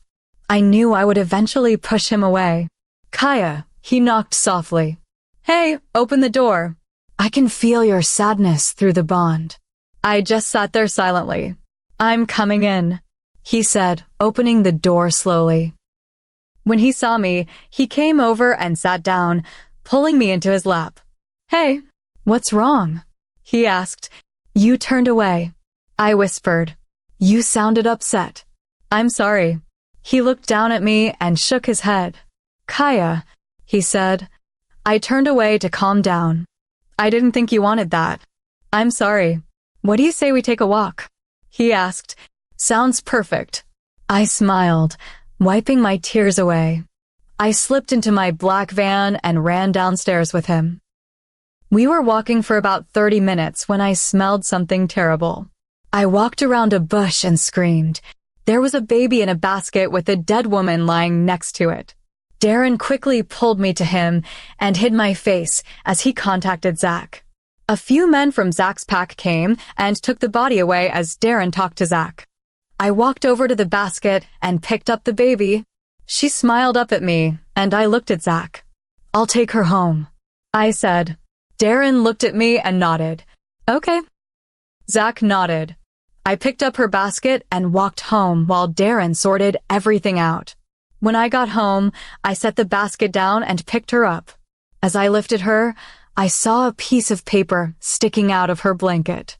I took it out and put it back down. I opened the envelope, and 2 pieces of paper fell out. I opened the first and read it. To whoever is reading this, the hunters did this. They said they would spare my baby's life. Her name is Adriana. She is only 5 months old. She was born on August 17th. Please, take care of her. She is special. Thank you so much. I am deeply sorry to do this to you. Liliana Morris. I put the note down and looked at Adriana. I'll take care of you, baby. Don't worry, I whispered to her. I picked up the second one. The front had my name on it. I took a deep breath before opening it. Dear Kaia, sweet Kaia. We have been studying you for some time now. You will belong to us eventually. I promise. Don't worry. We can kill Darren so he won't feel much pain. I read the note a second time and growled. What are you growling about? Darren asked as he walked in. There's notes, I said, looking at him. Give them to me. I handed them both to him and leaned against him. After he read it, he growled and pulled me close. You are mine. Only mine, he said, kissing me. I smiled and rested my head on his chest. Then the baby started crying. I pulled away and picked her up, rocking her back to sleep. So, what do you want to do?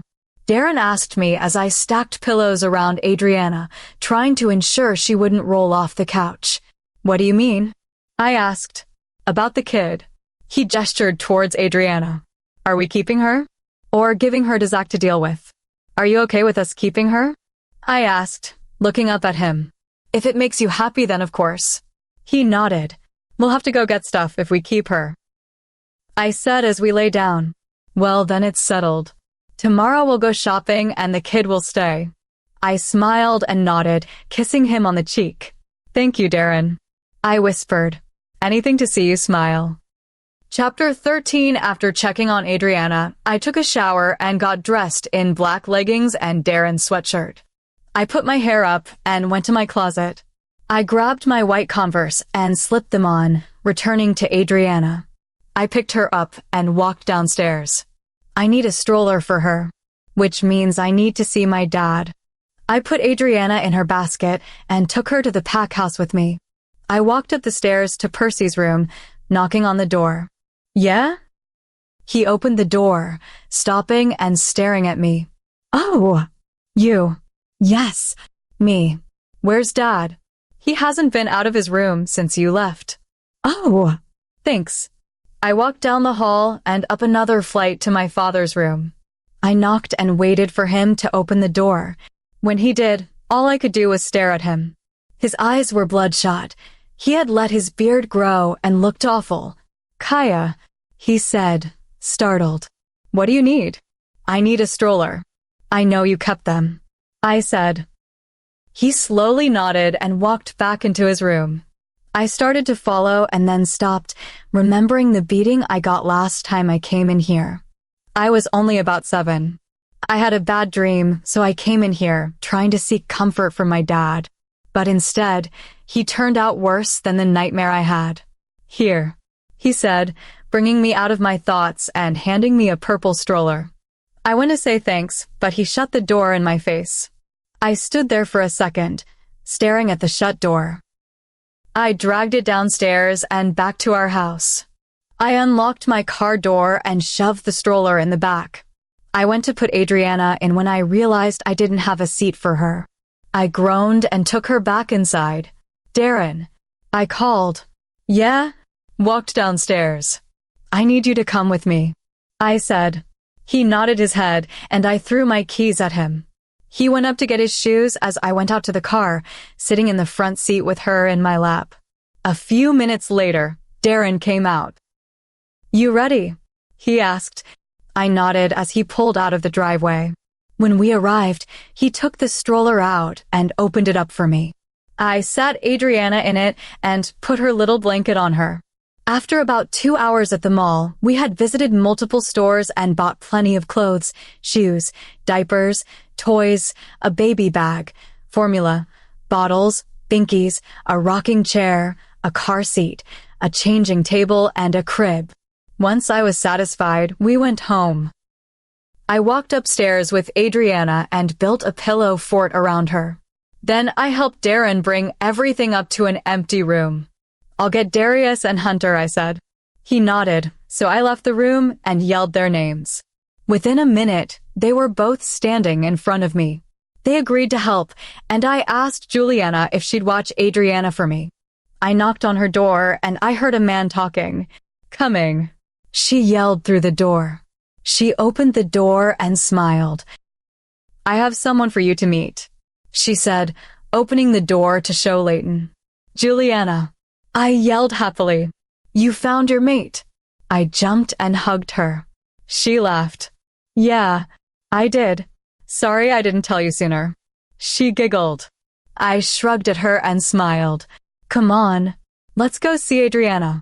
I pulled her up to the baby. I stopped in the doorway and screamed.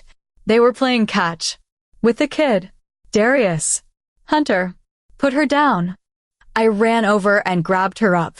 Don't ever do that again. You scared me. They hung their heads and walked to help with setting everything up. Can I hold her? Juliana asked. Sure.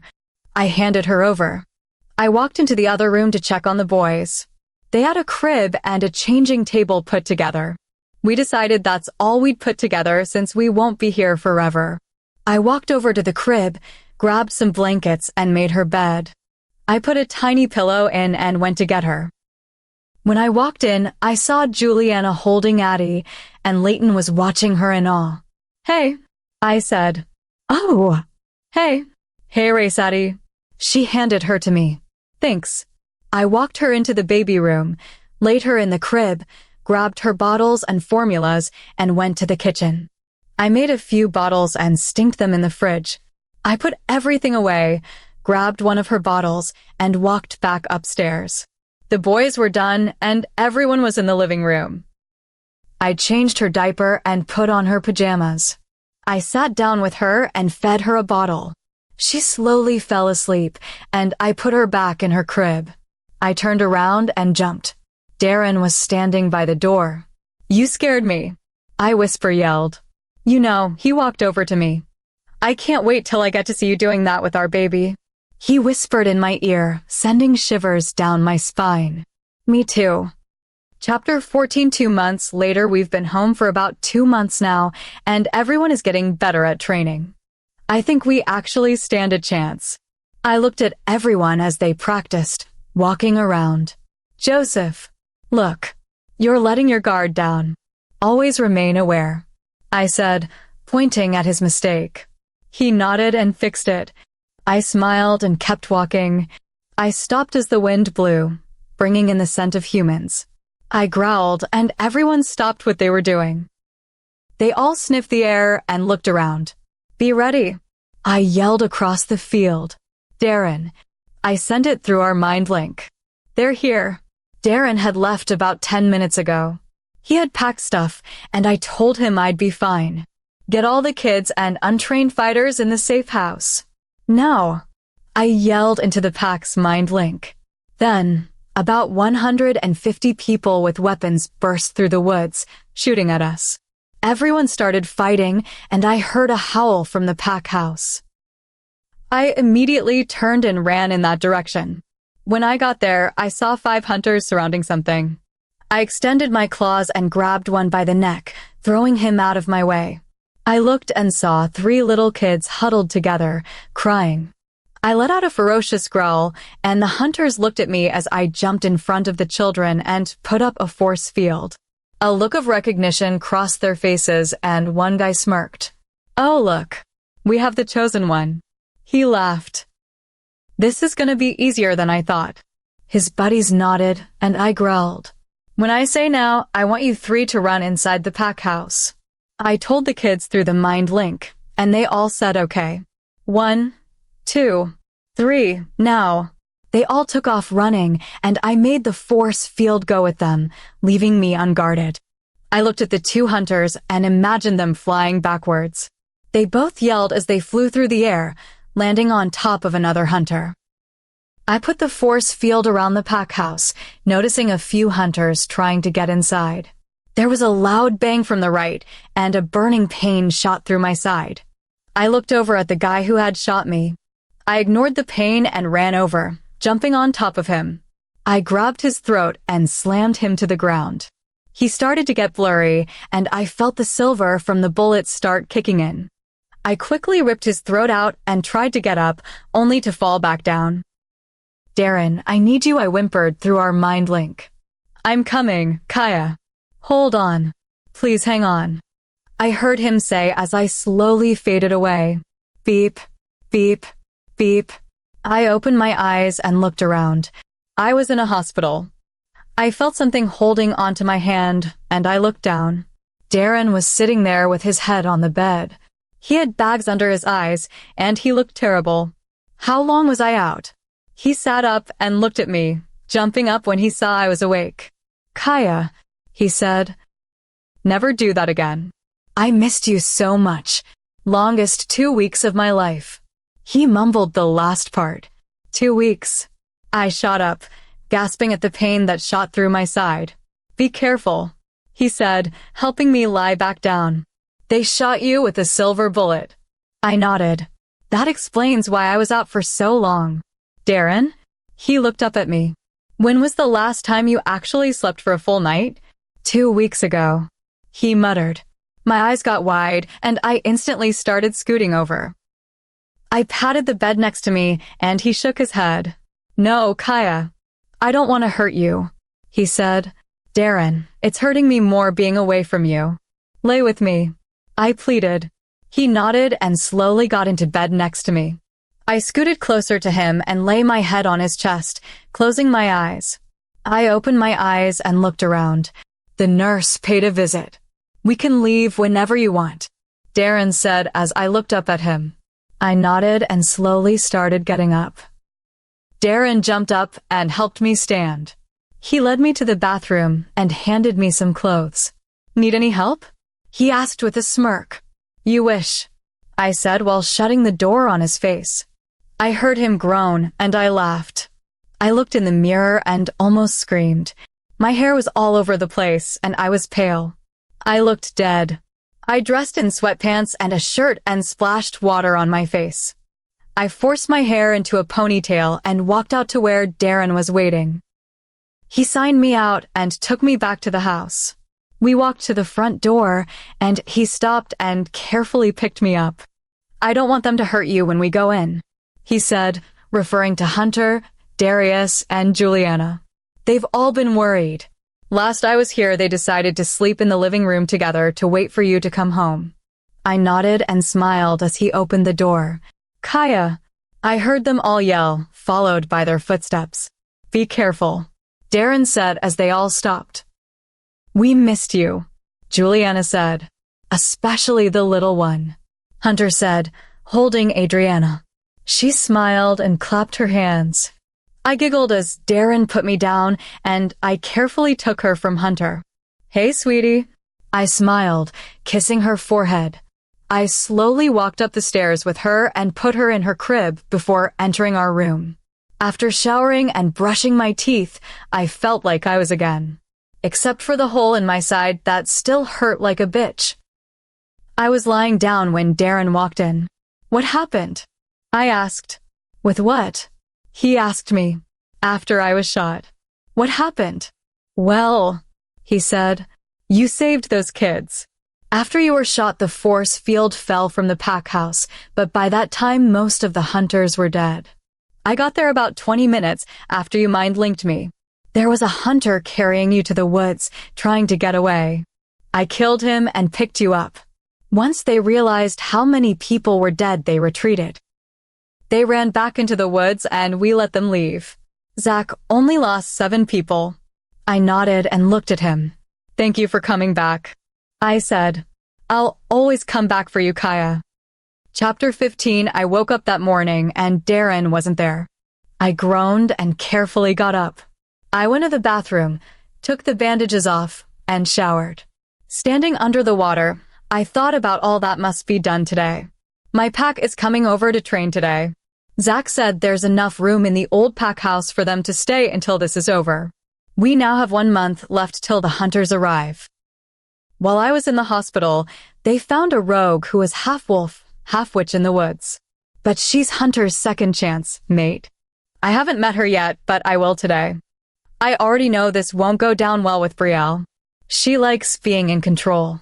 She is no longer in control of him or me and won't like it. I can hurt her without hurting him now, and she will know it. I turned the water off and wrapped my towel around me. I entered my closet and picked a pair of lime green sweatpants and a matching sports bra. I wrapped my side back up before putting on a tank top. I walked into Addie's room and saw she was peacefully sleeping. I quietly walked over and kissed her forehead. I silently left and went downstairs. When I got downstairs, I smelled food. I walked into the kitchen and saw Darren standing before the stove. I walked up behind him, wrapped my arms around him, and lay my head on his back. Hey, Kaia, he said. How'd you sleep? I slept fine. Good. He nodded. The others will be here at 10. It's 9:30. I nodded and sat down. He served mine and his food and sat down to eat. When he finished, he went upstairs to get ready while I washed our dishes and then returned to check on Addie again. I got a lady from Zach's pack to watch her while I'm in training. I opened her door and quietly packed her diaper bag. Once that was done, I picked her up and went downstairs, where Darren was waiting. We walked to the pack house and saw everyone already waiting in the clearing. After dropping off Addie, I walked back out and everyone looked at me. Thank you all for coming. I know there's a lot of us, but we can make this work. My pack will be staying in the old pack, but we will train together here every morning. I will not be training with you. Darren and I are going to be training while Darius and Hunter train all the boys. All the girls will be with Juliana and Melody. Everyone nodded and started splitting up. I got Darren and we went farther into the woods, right here. He stopped next to a pond. I nodded and we sat down. What first? He asked. Do you think I can move water? I asked. She said I can move things without touching them. Do you think that'll work with water? You can always try, he said, nodding towards the pond. I turned to the pond and stared at the water. I imagined it moving, glancing at Darren as he started yelling and throwing sticks behind me. The purpose was for me to learn to concentrate with all the commotion. I looked at the water and blocked out everything going on around me. I had the water up in the air when something hit my leg, making me lose concentration. What the hell? I turned to Darren as the water splashed back into the pond. What did you do that for? You need to be able to concentrate to everything because they're going to try to stop you. He said they'll do anything to get you. He seemed sad when he said that, so I decided not to argue. I nodded. Turning back to the water, I blocked him out and started to lift the water. I felt something hit my leg, but ignored it, lifting the water higher. Soon enough, I had it up again and focused on the water as I moved it, putting it over Darren's head and dropping it before he had time to move. He yelled and jumped back as it fell on him. "Hey, Ka," he said, smiling at me. "Come here. I want a hug." I shook my head and got up, running away from him. He followed and soon had me tackled, hovering over me as water dropped from his face and clothes. And then he collapsed. "Darren," I shrieked, trying to push him off. "You're getting me all wet." "That's the point, princess," he laughed. I pushed him off and got up. "Okay, enough for today." I giggled, walking back to the others. When I got there, I saw that they were all still training. Zach's pack still needed work, but they're doing well. All the others don't actually need the extra training because they've been trained in Darren's pack their whole life. But we figured it'd do more good than bad in the long run. I told them all that the training was over and went to get Addie. After I got home and changed out of my wet clothes, I went to the pack house to find Darren. I heard growling when I got there, so I ran over. 2 she-wolves were circling each other, and a pissed-off hunter was surrounded by others. I broke through them and growled. On my right was a brown wolf with a hole in her side and a scratch on her face. On my left was a blonde wolf with a wound on her nose. "Stop," I growled, staring them down. They both froze and whimpered as they realized I was here, bowing their heads in submission. "What the hell is going on?" I asked. They both shifted back, and I had Belle and Melody on my left. "Now tell me what the hell happened." I said I was walking with Melody, and then I kissed her. Belle saw and stormed over here. She got pissed and hit Melody, so they shifted and fought. Hunter explained. I looked at both of them, and Belle was glaring at Melody. Hunter noticed too and growled at her. "Hunter," Belle started, "it's either that pathetic she-wolf or me. You have 2 mates, and you need to choose." Hunter slowly walked over to the front of her.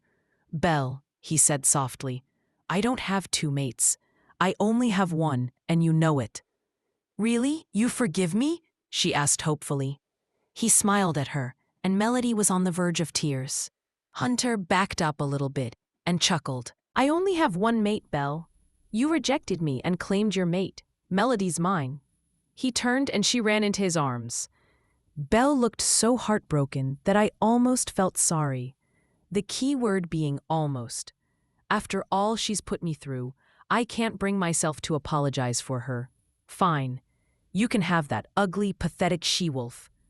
Hunter growled and I walked up to Belle.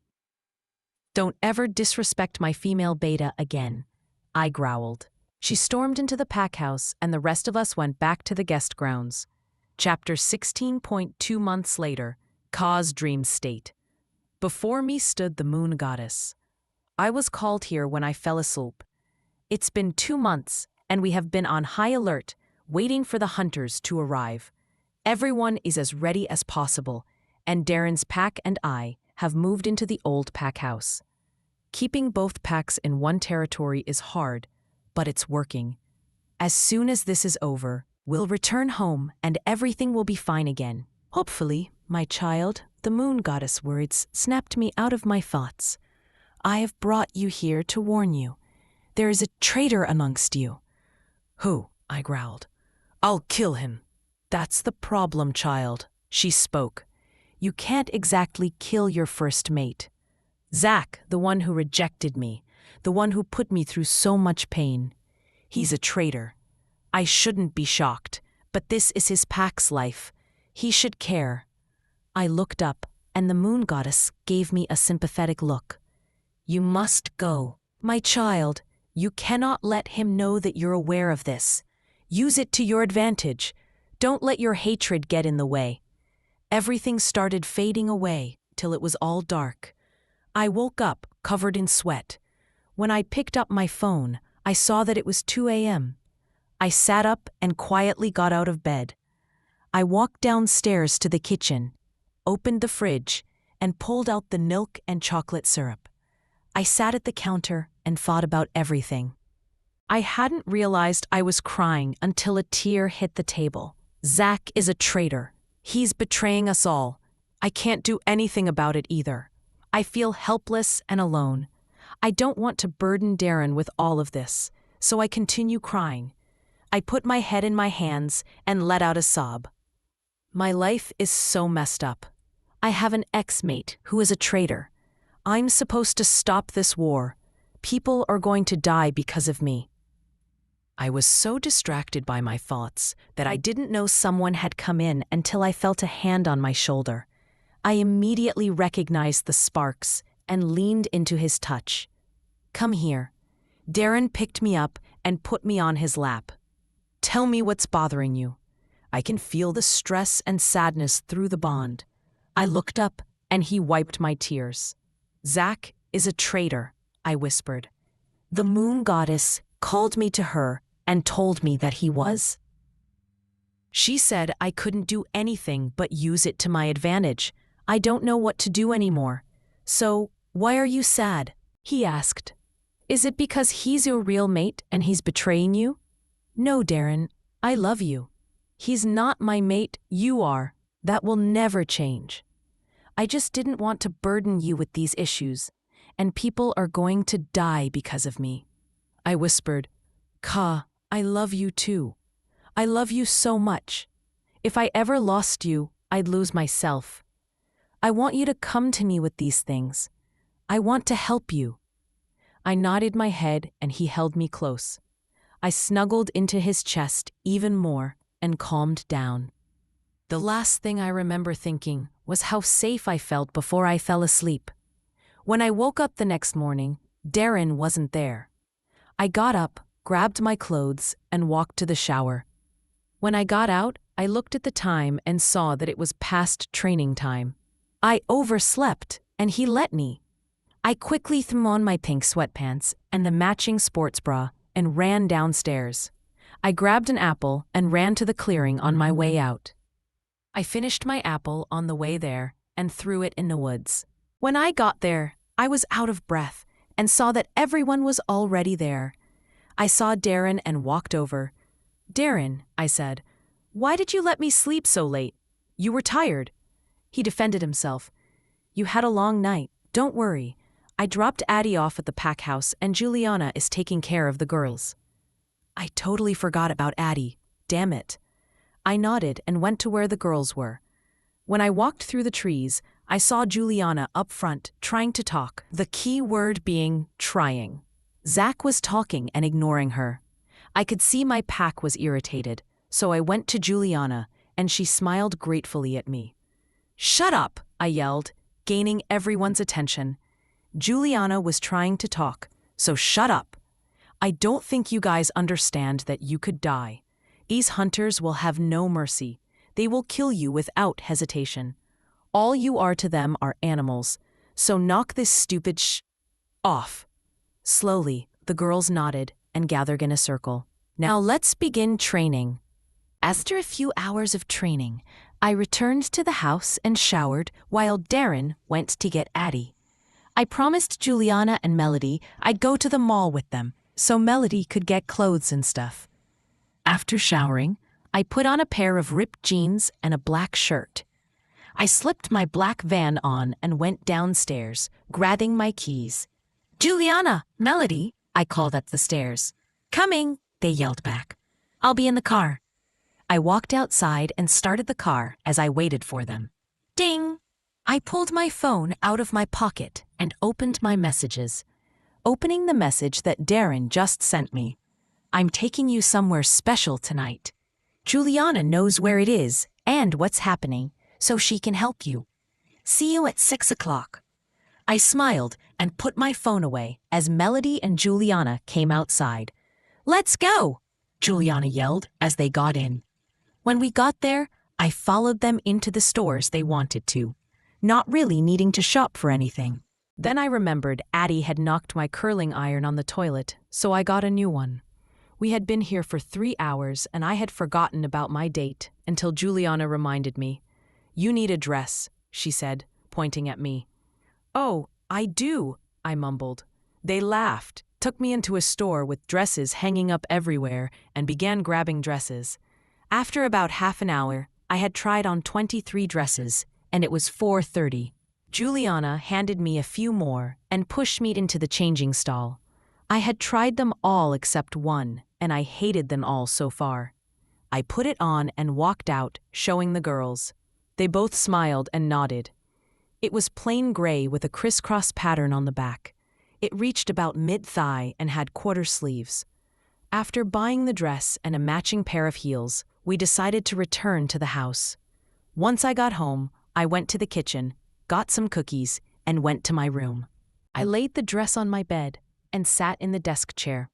I ate my cookies inside, getting up and entering the bathroom. I only put on some makeup and then curled my hair. After getting dressed and being completely ready, I looked at the time, and it was 5:54. I put my flats on and went downstairs. Darren wasn't there, but Darius was. He was in a suit with a silver tray in his hand. I cocked my head to the side, and he smiled, putting the tray in front of me as he gestured towards the note that was on it. "Ka, I'm waiting outside somewhere. Just follow the petals and notes, and you will find me." Darren POV. He's sending me on a scavenger hunt. I've always hated these things. I smiled at Darius, and he bowed, making me giggle as I walked out front, seeing the rose petals leading into the woods. I followed them for a few minutes and found a note Juliana held. She smiled brightly and handed it to me. "Juliana is going to take you to a car and blindfold you. Just go with it. Darren POV." I looked up and nodded at Juliana. She led me out of the woods to her bright pink car. Once I was in, she put the blindfold on me and left. "It'll be about a 2-hour drive," Juliana informed me. I nodded and closed my eyes. "Hey, wake up," Juliana shook me. "We're here." I got out, and she took the blindfold off, revealing another path of petals. Juliana said goodbye as I followed the path. I walked for a few minutes before it stopped. I looked around and Addie popped out from behind a tree. She giggled and ran over to me. "Hey, baby." I bent down. "What are you doing here?" "Daddy brought me a helpings," she giggled, clapping her hands. She reached into a pocket of her jacket, pulling out a note. "Close your eyes and follow Addie." I did as I was told, closing my eyes and letting Addie take my hand and pull somewhere. When she let go of my hand, I opened my eyes and gasped. There was a table with a red tablecloth, white napkins and plates. In the middle of the table was a pizza box. There was a tent with blankets and stuff in it to the right. Darren stepped out from behind a tree in a tux. "You look gorgeous," he said quietly. I giggled and he pulled me in for a hug. "Wait, where'd Daddy go?" I asked, looking around. "Juliana has her," he said. I nodded and we sat down. "You did all of this just for some pizza?" I giggled. "Anything to see you smile." He nodded. When we were almost finished eating, he kept staring at me. I cocked my head to the side and he smiled. I blushed and looked down at my plate. I looked up and saw Darren in front of me on one knee. "Ka, you came to me when I thought I'd never love anyone ever again. You proved me wrong. I can't even imagine you not being in my life. I couldn't have been happier that you ended up on my land.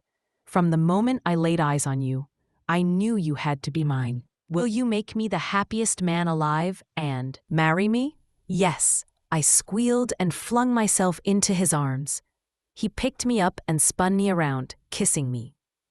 He carried me to the tent and we became fully mated that night. Chapter 17. It's been 2 weeks since the proposal. Zach was less than happy when he found out, but I didn't care. Nothing could kill my happiness. Darren and I told Hunter and Darius about Zach being a traitor, and we had a plan. We're telling Zach that we're leaving tomorrow morning and attacking their hideout from the west. When he leaves, I tell them we leave immediately and attack from the east. I've already told both of the packs the plan when Zach and Belle weren't around. Even though she isn't a traitor, I didn't want her to talk about it in front of him. We aimed to go quietly at first and kill off as many as possible before the others notice. Quick and quiet. Darren opened the door, bringing me out of my thoughts. "Addie is sleeping. I leave in 3 hours," he said. I asked. He nodded, and I shook my head and glanced at him. "No, Darren, don't start this. I'm going. I can help. I won't sit here while you go out and risk your life over something that is because of me." He shook his head at me and sighed. "Ka, I can't lose you. If I do, I'll lose myself." He sighed. "What happens when I lose you, Darren? I can't go through that knowing that I could have helped. I love you too much to let you make me stay behind." "I'm going," I said, brushing past him and out of our room. I ran downstairs and outside. How dare he tell me I can't go? I ran into someone because I thought I wasn't paying attention to where I was going. When I looked up, I was met by Percy's eyes. "Ka, I was looking for you," he said. "I've been found. I just wanted to tell you something before it's too late," he said quietly. "I'm sorry for everything I've ever done. I'm sorry. You're my sister, and I should have never done any of it. I just wanted to fit in with everyone else. I'm a terrible brother, and I understand if you don't forgive me, but I just needed to tell you that I'm sorry." I didn't trust my voice, so I just nodded as he walked away. Do I forgive him? I went back to the house and went up to my room. Darren was gone. I went to the closet and changed into a pair of black leggings and a dark blue shirt. I kept on thinking about tonight. I don't want people to die because of me. After I was ready, I went downstairs and yelled for Darren. We had 15 minutes until the meeting in Zach's office. I texted him and sat at the counter. I was twirling my ring on my finger when he walked in. "Let's go," he said. I tried to walk by him, but he grabbed my arm, pulling me to him. "Ka," he said quietly. "I'm sorry. I just don't want to lose you." "I know, Darren. I get it. But I can't just sit around and let people die because of me. This is my battle. I will fight." He nodded, and we walked to the pack house. "So, you're telling me that we leave at 6 o'clock in the morning and arrive at about 7 o'clock from the west?" Zach asked. I nodded, and Belle scoffed. "Problem?" I asked. "I don't want to wake up that early. You are so selfish." I stood up and threw my hands in the air. "If you want to sit around and do nothing while your pack fights and some die, then fine, you selfish. Fine. Do whatever the hell you want like normal." I stormed out of the office and Darren followed me. He pulled me into a hug and held me. "I don't know how I'm related to her." "I know, Ka. I know," he said. "I had Hunter watch Zach, so we knew when he left." I walked into the closet and wore a pair of black sweatpants and a sports bra. I was putting my hair in a ponytail when my phone went off. "He left. Zach left," I told Darren. He nodded, and we walked outside as Darren's mind linked everyone. Chapter 18. We were all running through the woods quickly and quietly. That's how we will attack. That's how we will win. We don't have the option of losing. There's too much at risk for us to lose. When we arrived, there were 2 hunters outside. I shifted back, and so did Darren. We both went behind them and broke their necks before they realized we were there. I motioned for everyone to follow. As we walked forward, we snuck into the compound and quietly searched the halls. When I looked through a window, they were there. Thousands of hunters were surrounding 2 people on a stage. I looked a little closer and realized one of them was Zach. I nodded at everyone and gave them the signal to go. "No mercy. Everyone dies," I said. They all nodded at me and we attacked. Chaos. That's what it was. There was blood everywhere. The sounds of screams and pained howls filled the room as the stench of blood filled the air. I was looking for Darren, throwing people out of my way as I went until I heard my name. Ka. I ran towards the sounds and found Percy. He was covered in blood with 2 hunters around him. "Get away from him," I growled. I stood before him and put my walls up, pushing them back. I lifted my hand and flung them both across the room. Percy, please don't leave me," I whispered, dropping to my knees next to him. Ka, listen. I'm so sorry for everything I've ever done to you. I'm so sorry, he mumbled. It's okay. I forgive you. Just please don't leave. Please, Percy, I sobbed. Luna, I turned around and looked at the girl who was staring at us. Let me take him back. I can help him, please. I slowly nodded and dropped the wall, watching as she took him away. There was a gaping hole in the wall, and everyone was fighting outside. I ran outside and shifted, killing people one after the other. I felt a sharp pain in my side and doubled over. I looked, but nothing was there. Darren, I heard a howl and ran towards it. I got to an old abandoned house. I walked inside and heard Darren's voice. Do you really think you can kill her? She's stronger than you think, he growled. Oh, I know I can't just kill her. That's why I have you. You are her weakness. A man's voice echoed through the hall.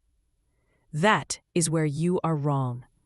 When you try to take away the people she cares for, she fights even harder. You will never win. I had heard enough and ran up the steps.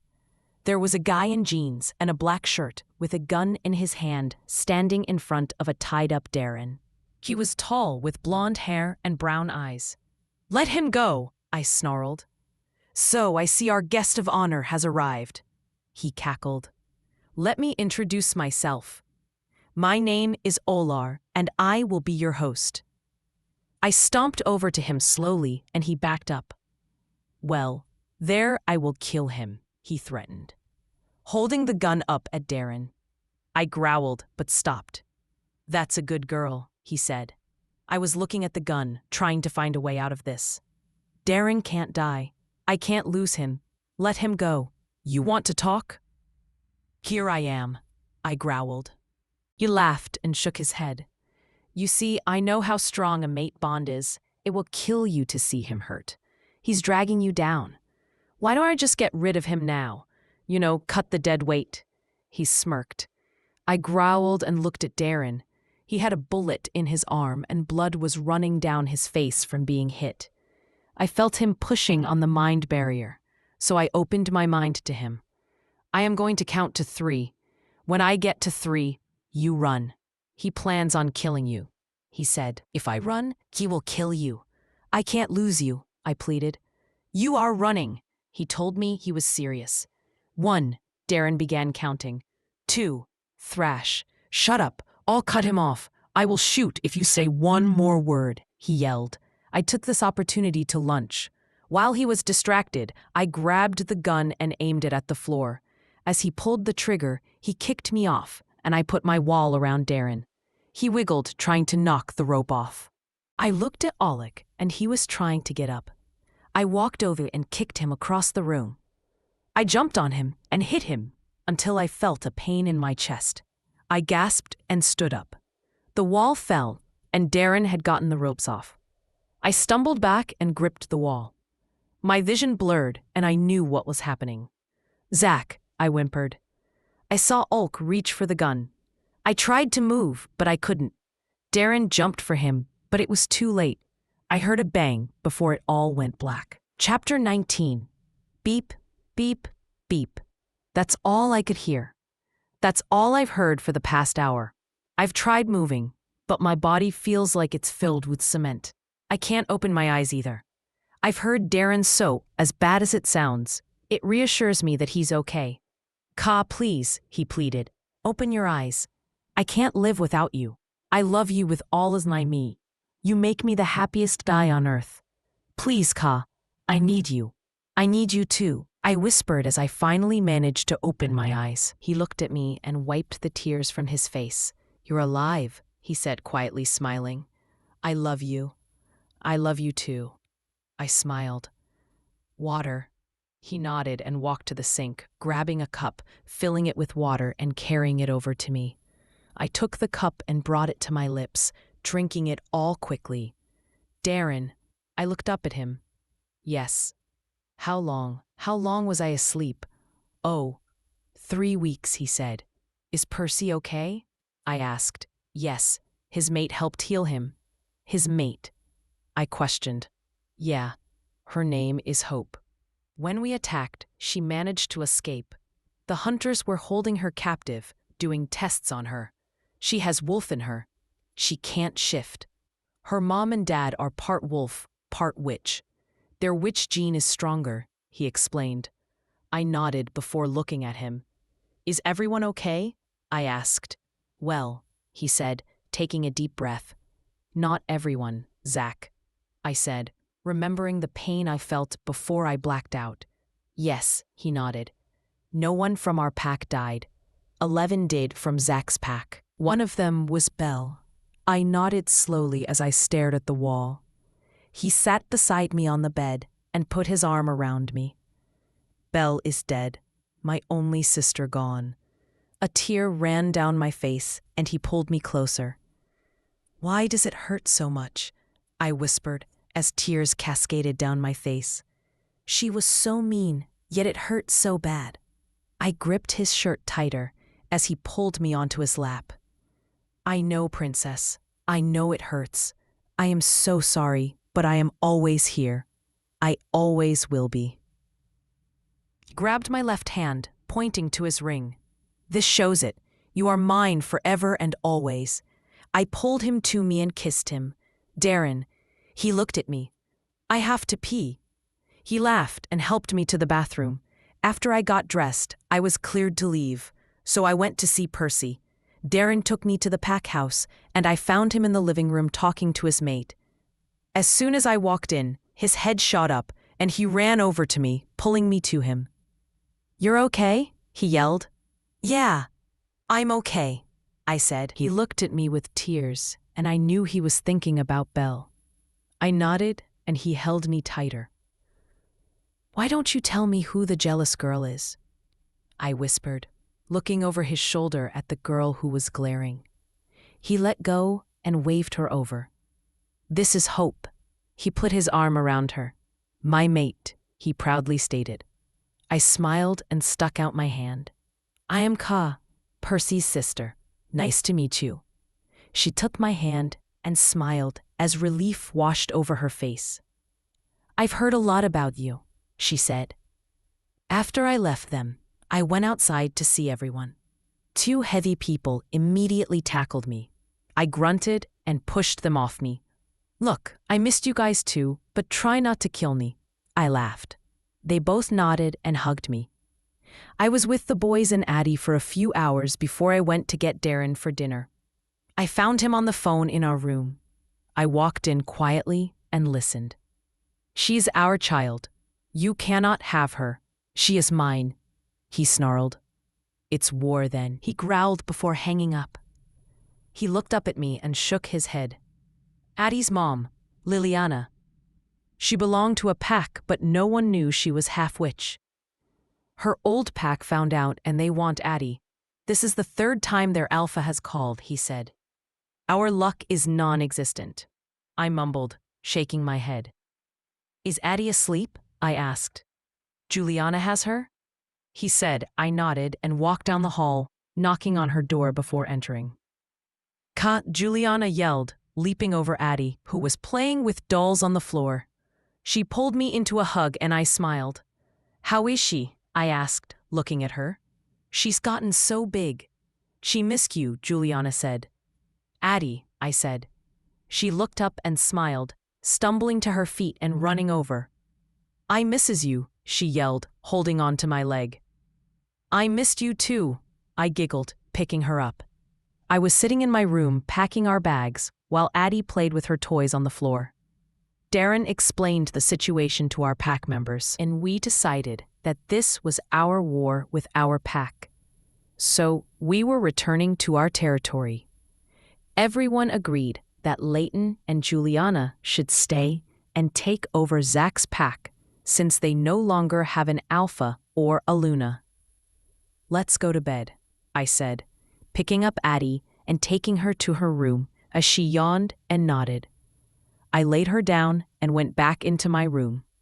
Darren was already lying down, so I crawled beside him. Darren, I said, after we had lain there for a few minutes. Yeah. How long? I asked. Until what? Until we have to fight again. I said, we'll all go home tomorrow, and then we'll just have to wait. He shrugged. I wasn't given a time range, but I do know it's about a 5-day trip to his land. So, we have a few days at least. I nodded inside. I'm tired, I whispered. Tired of having to fight. I know, Ka. Me too. But after this one, we won't have to anymore. I promise. Chapter 20. Thank you all for coming, Darren's voice boomed. We have decided to leave. I have been away from my pack for too long, and there is now another threat. The vampire queen Trisha wants Addie. If she gets her, she will drink her blood and become unstoppable. She wants to rule the supernatural world. We cannot let that happen. She is evil. We must stop her. We are going back to my territory. Since you all no longer have an Alpha or Luna, you can join the White Crescent pack or go rogue. So for the people with me, pack your bags and meet me out front with your cars in 2 hours. He walked off the stage and everyone dispersed. I was in Addie's room, packing her stuff, when I heard glass shatter and Addie's scream downstairs. I got up and raced down the steps. A vampire was going towards Addie, who was in the corner of the kitchen. I lunged for the vampire, landing on top of him. I punched him, and he kicked me off. I put a wall of water around Addie and turned to the vampire. He ran at me, and I shot fire at him. He screamed as it made contact with his skin. I put a firewall around him and linked my mind to Darren. Help! I grabbed the wooden chair and broke a leg off of it. I let the wall down, and he immediately ran at me. He tackled me, and I kicked him off, jumping on top and driving the stake through his heart. Darren ran into the house as the vampire caught fire and died.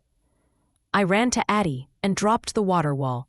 She jumped into my arms and sobbed into my shoulder. Shh! It's okay. I murmured into her ear. It's okay. I've got you. I carried her back upstairs with me while Darren went to ensure there weren't any more vampires. I walked into her room and held her close in the rocking chair. After an hour, she was sound asleep and I laid her back in bed while I finished packing her stuff, as well as mine and Darren's stuff. Darren came back and helped bring everything to the car. Darius is taking my motorcycle. I want to be with Addie. I got in the front seat and let Addie sit on my lap. I was looking at her and noticed how big she had gotten. I've hardly been around, always pushing her onto Juliana. I need to take better care of her. She is my child now. I need to act like the mother she needs. Darren H., she's gotten so big. She's grown so much. Her hair is so long and her eyes are so blue, and she's just grown more than I've realized. I said, she has. He nodded. It is not your fault you haven't been here much. There has been a lot going on. I know, I nodded. We arrived at our territory, and my pack was waiting there. I picked up Addie and got out of the car. My pack greeted us, and we all went into the pack house. I carried Addie up to our room and laid her on our bed. Pack meeting out front. 10 minutes. Darren sent through the pack link. I woke Addie up and dressed her in navy blue shorts and a yellow tank top. I wore black shorts and a teal crop top with a black heart. I picked Addie up, went out front, and stood beside Darren. Thank you for coming. We have 54 new pack members that we will welcome tomorrow night. And this, he gestured to Addie, is Adriana. She's important. The vampires want her. If their queen Trisha gets her, she will become unstoppable. And we cannot let that happen. She wants to rule the supernatural world, and with Ad's blood, she can. Addie belongs to us, so it will not happen. We will have to go to war with the vampires, but we will protect her. She is our daughter now. Do not question it. Just know that she is ours. There was a chorus of yes, alphas, and everyone was dismissed. After I put Addie to sleep that night, I was showering and Darren decided to join me. And well, there wasn't much showering done. Hey, Princess, wake up. Darren shook me. I don't want to, I groaned. Mommy, it's time to wake up, Addie yelled. I rolled out of bed and she jumped into my arms. Hey, baby, how's it going? I'm good, Mommy. Just hungry. Well, then we'll have to get some food in you, huh? She nodded happily and we went downstairs. After we ate breakfast, the girls came over and we told the boys we were going shopping. There is a town 10 minutes away where only wolves reside. That is where we are now. Addie barely has clothes that fit anymore, so we are getting her more clothes and things to decorate her new room. This one? Ariel yelled, holding up a navy blue dress with a yellow ribbon around the waist. We put it in the cart with the rest of the clothes and kept shopping. By the time we were done, we had a trunk full of clothes for Addie and a new bed with mint green and light pink paint. When we got home, the boys unloaded all of the stuff and took it up to the room that would soon be Ad's. After setting up Ad's room, I put her to bed and went to my room, crawling into bed and falling fast asleep in Darren's arms. Chapter 21. 2 weeks later, Mommy Addie yelled, grabbing my leg as I walked in the door. Hey, sweetie! I picked her up. Since returning, we have been training for the war, but no one seems to mind. Everyone loves Addie and has made it clear they're willing to fight for her. Daddy. She jumped out of my arms and into Darren's as he walked in. Hey, baby girl. How are you doing? I missed you. I missed you too. He smiled lovingly at her. She giggled and he carried her upstairs. I followed and went to our room to shower. Dinner, Darren called up the stairs. I haven't been feeling too well, so I've been upstairs in bed all day. I walked down the steps, and as soon as I smelled the food, I ran to the bathroom and deposited my lunch into the toilet. I was still puking when Darren walked in. He grabbed my hair, pulled it away from my face, and rubbed my back. It's all right, Ka. Let it all out, he said. And I did. He carried me to bed after I was done, and I fell asleep. I woke up the next morning, covered in sweat, and ran to the bathroom, emptying the contents of my stomach again. Darren had left for training already, so I was alone. This happened for a few days, so I called Melody and told her what was happening. Knock, knock, knock. I groaned and rolled out of bed, going downstairs and opening the door to reveal Melody. Here, Melody said, thrusting a bag in my face. You're pregnant. I know it. How? I asked as we walked upstairs. The sickness. Cravings, she said.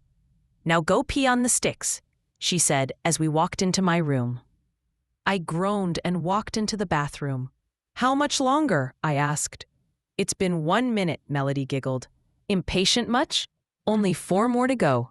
I nodded and lay down on the floor as Addie came running in and went to jump on me. I quickly caught her before she landed on my stomach, laying her on the floor next to me as she laughed. Beep, beep. I jumped up and ran into the bathroom as the timer went off. They're all positive, I called. I'm pregnant. Melody squealed and clapped, hugging me. I'm going to be a mom. Darren came home that night, and I sat on the couch waiting. Hey, princess. He kissed my forehead. Darren? Yes. You're going to have to call me queen instead of princess now, I said quietly. Wait, why? I'm not following, he said. Well, you see, I am carrying our princess or prince. I'm not sure yet. I stood up and put my hand on my stomach. I watched as his realization slowly struck him. He picked me up and spun me around, making me squeal. We're having a child. We're going to be parents. He yelled as Addie came running down the stairs, giggling. I thought I put you to bed an hour ago, I laughed. I'm a good faker, she smiled cheekily. Darren said, Addie, come here. She skipped over and he lifted her onto his lap. You are going to have a baby brother or sister, he said. Where are they? She asked. They're inside of Mommy's tummy, he said, laying his hand on my stomach. This means we have to be extra careful with Mommy. No more jumping on her tummy. She nodded and put her hand on my stomach, smiling. Darren, I called. Me and Melody are going to town to get things for the nursery. Okay, he called back from somewhere in the house. Be careful. Yep, I yelled, grabbing my car keys. When we got to town, we went to the baby store and got some bottles and diapers. Addie was in a normal-sized bed now, so we didn't need a crib or anything because we already had one. We decided not to buy clothes yet, since we didn't know the baby's gender. Because of the alpha genes, I'll have the baby in 3 months instead of 9 months. Next month, we'll see the gender. We decided we were done, so we went to leave. Rogues, someone yelled as Melody and I were walking across the parking lot. I immediately put my hand on my stomach, and 10 wolves from our pack came and surrounded me. Darren, rogues, I mind-linked him. About 15 rogues started walking towards me, and the wolves in front of me shifted, growling menacingly. We are here for the Luna. Ka, I believe her name is. One rogue spoke. Well, you can't have her. We will protect her with our lives. A pack member snarled at him. Darren is on his way. I give it 2 minutes before he arrives. Leave now, or he will kill you all, I growled. Well, the rogue left. I figure you would say that. So I have some insurance to ensure you come with us. He waved his hand forward, and a rogue stepped forward with a child. She had wavy brown hair and green eyes. She was whimpering. Trying to get out of his hold, he growled and held her tighter. Luna, she whimpered. I let out a ferocious growl and stepped forward. Put her down, I growled. Come with us, and we will, until then. He nodded, and the rogue extended his claws to her arm. She screamed out in pain, and I saw red. I lunged for him, shifting in midair. I grabbed the lead rogue and snapped his neck. I looked at the rogue holding the girl, and he snarled, dropping the girl and shifting. He lunged for me, and I jumped out of the way, protecting my stomach. I jumped on him and snapped his neck. The others shifted and came for me when I heard a thunderous growl. I looked over and saw Darren's wolf, barreling towards the rogues. He lunged and broke 2 of their necks, getting into a protective stance in front of me. The wolves advanced, and our pack members jumped in and killed them. I shifted back as Darren walked towards me and pulled me close. I turned away from him and looked over at the little girl. A woman was holding her close as she cried. Thank you, Luna. She looked over at me. I smiled softly and nodded as Darren led me to the car. He drove, dropping Melody off before going home. We walked in the door, and Darren picked me up. What are you doing? I squealed. I am carrying you upstairs, he laughed.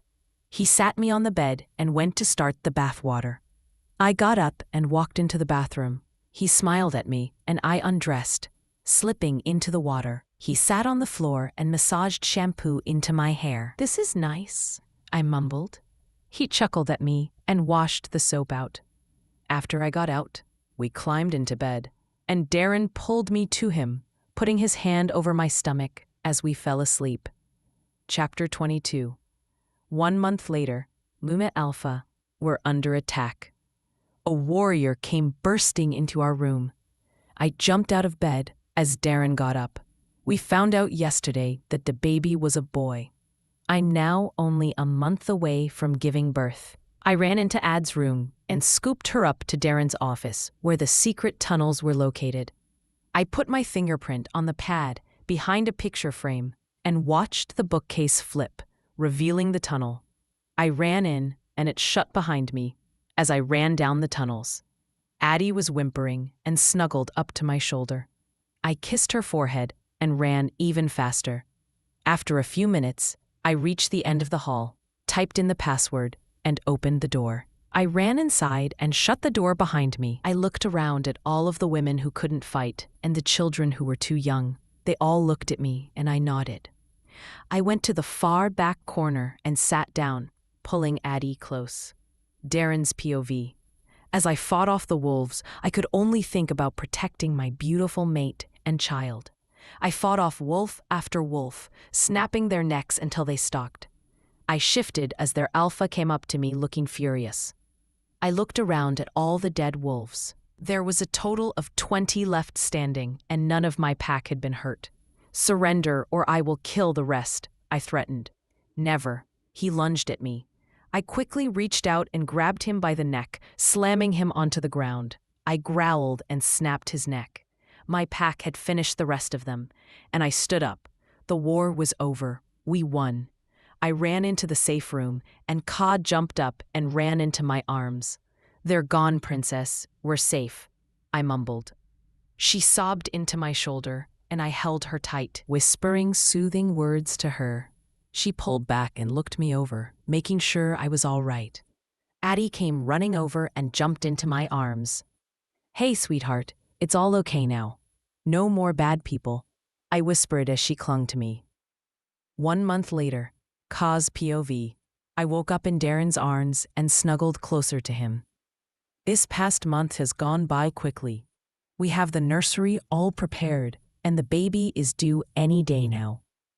We painted the walls baby blue and put down the carpet. He has a white crib, dresser, and rocking chair. I want to get up to get food when I felt a sharp pain in my stomach. I bent over, clutching the bedpost. "Darren," I whimpered. He shot up and jumped out of bed. "Hey, princess, what's wrong?"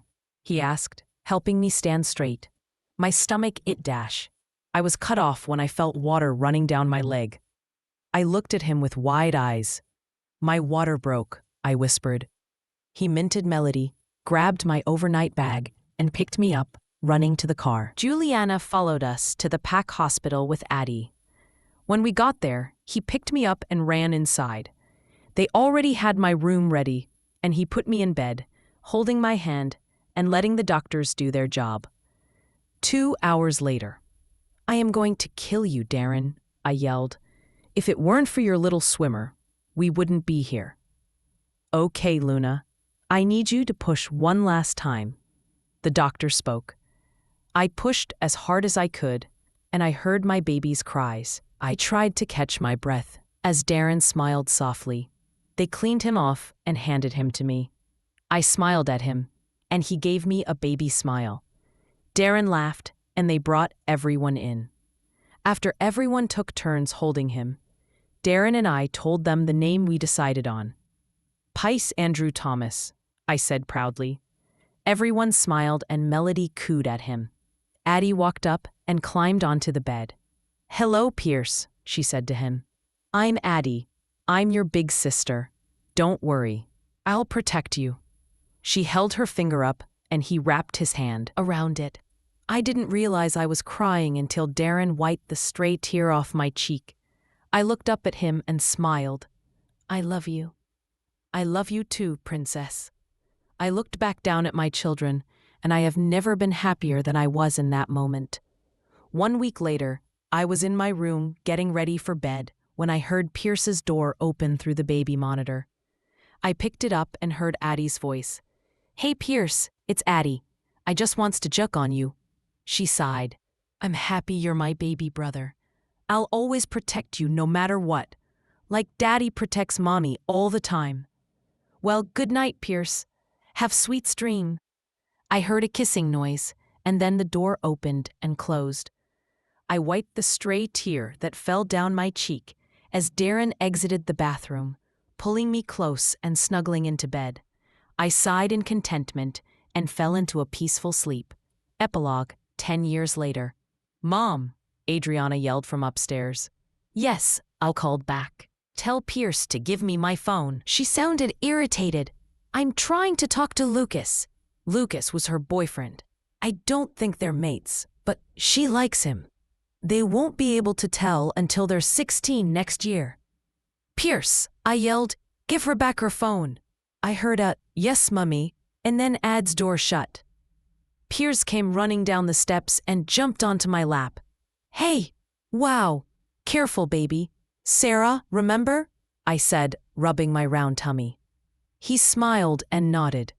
"I'm 2 months pregnant with Sarah Olivia Thomas." Pice is excited and Addie is too. She knows she isn't my real child, but she still treats me as if I'm her real mother, and I still treat her as if she's my birth daughter. Life is good right now. Kadaring called walking in the front door. "I have a surprise for you all." The kids came running at the sound of the word surprise. I giggled, and Darren set a bag on the couch. He reached in and pulled out a box. He read the name and handed it to Addie. Then he handed it to Pierce. Then the last one is for me. Addie opened her box and squealed. There was a baby blue two-have dress. It had sequins up top and was tight-fitted. It was stunning. Thank you, thank you, thank you, Addie squealed, hugging him and running up the steps to try on the dress. I laughed at her, and Pice opened his. It was a tux. It was black with a blue bow tie like her dress. He thanked Darren and ran to his room to try it on. Darren smiled at me and nodded for me to open mine. I opened it, and it was a puffy dress that would fit over my pregnant belly. It was black on top with a sparkly belt and white at the bottom. I hugged him, and he picked me up, spinning me around. Party is in 2 hours, he said, as I went upstairs to help Addie get ready. I opened her door, and she was looking in the mirror. I smiled and walked over to her. Your party is in 2 hours. Let's start getting you ready. 2 hours later, I curled her hair, did her makeup, and got her all dressed. She hugged me and kissed me. We went down to the potty and had fun. After the party, I was saying goodnight to her when she hugged me. Thank you, Mom, for everything. I love you so much. Even though you didn't give birth to me, you are still my mom and always will be. I couldn't ask for better parents. So thank you for keeping me, for taking care of me, for just being here for me. Thank you for being my mom. She sniffled. I cried happy tears, and Darren entered the room with Pierce. They both joined the hug, and I had never been happier. This is my family, something I once thought I would never have. But now that I do, I'm never letting go. The end. Thanks for listening. If you enjoyed listening to this story, please hit the like button, share it with someone who would love it, and subscribe to Nightbond Narratives. And don't forget to ring the bell so you never miss what's coming next. I'd love to hear from you in the comments. Tell me which part of the world you're watching from, and which part of the story you like the most.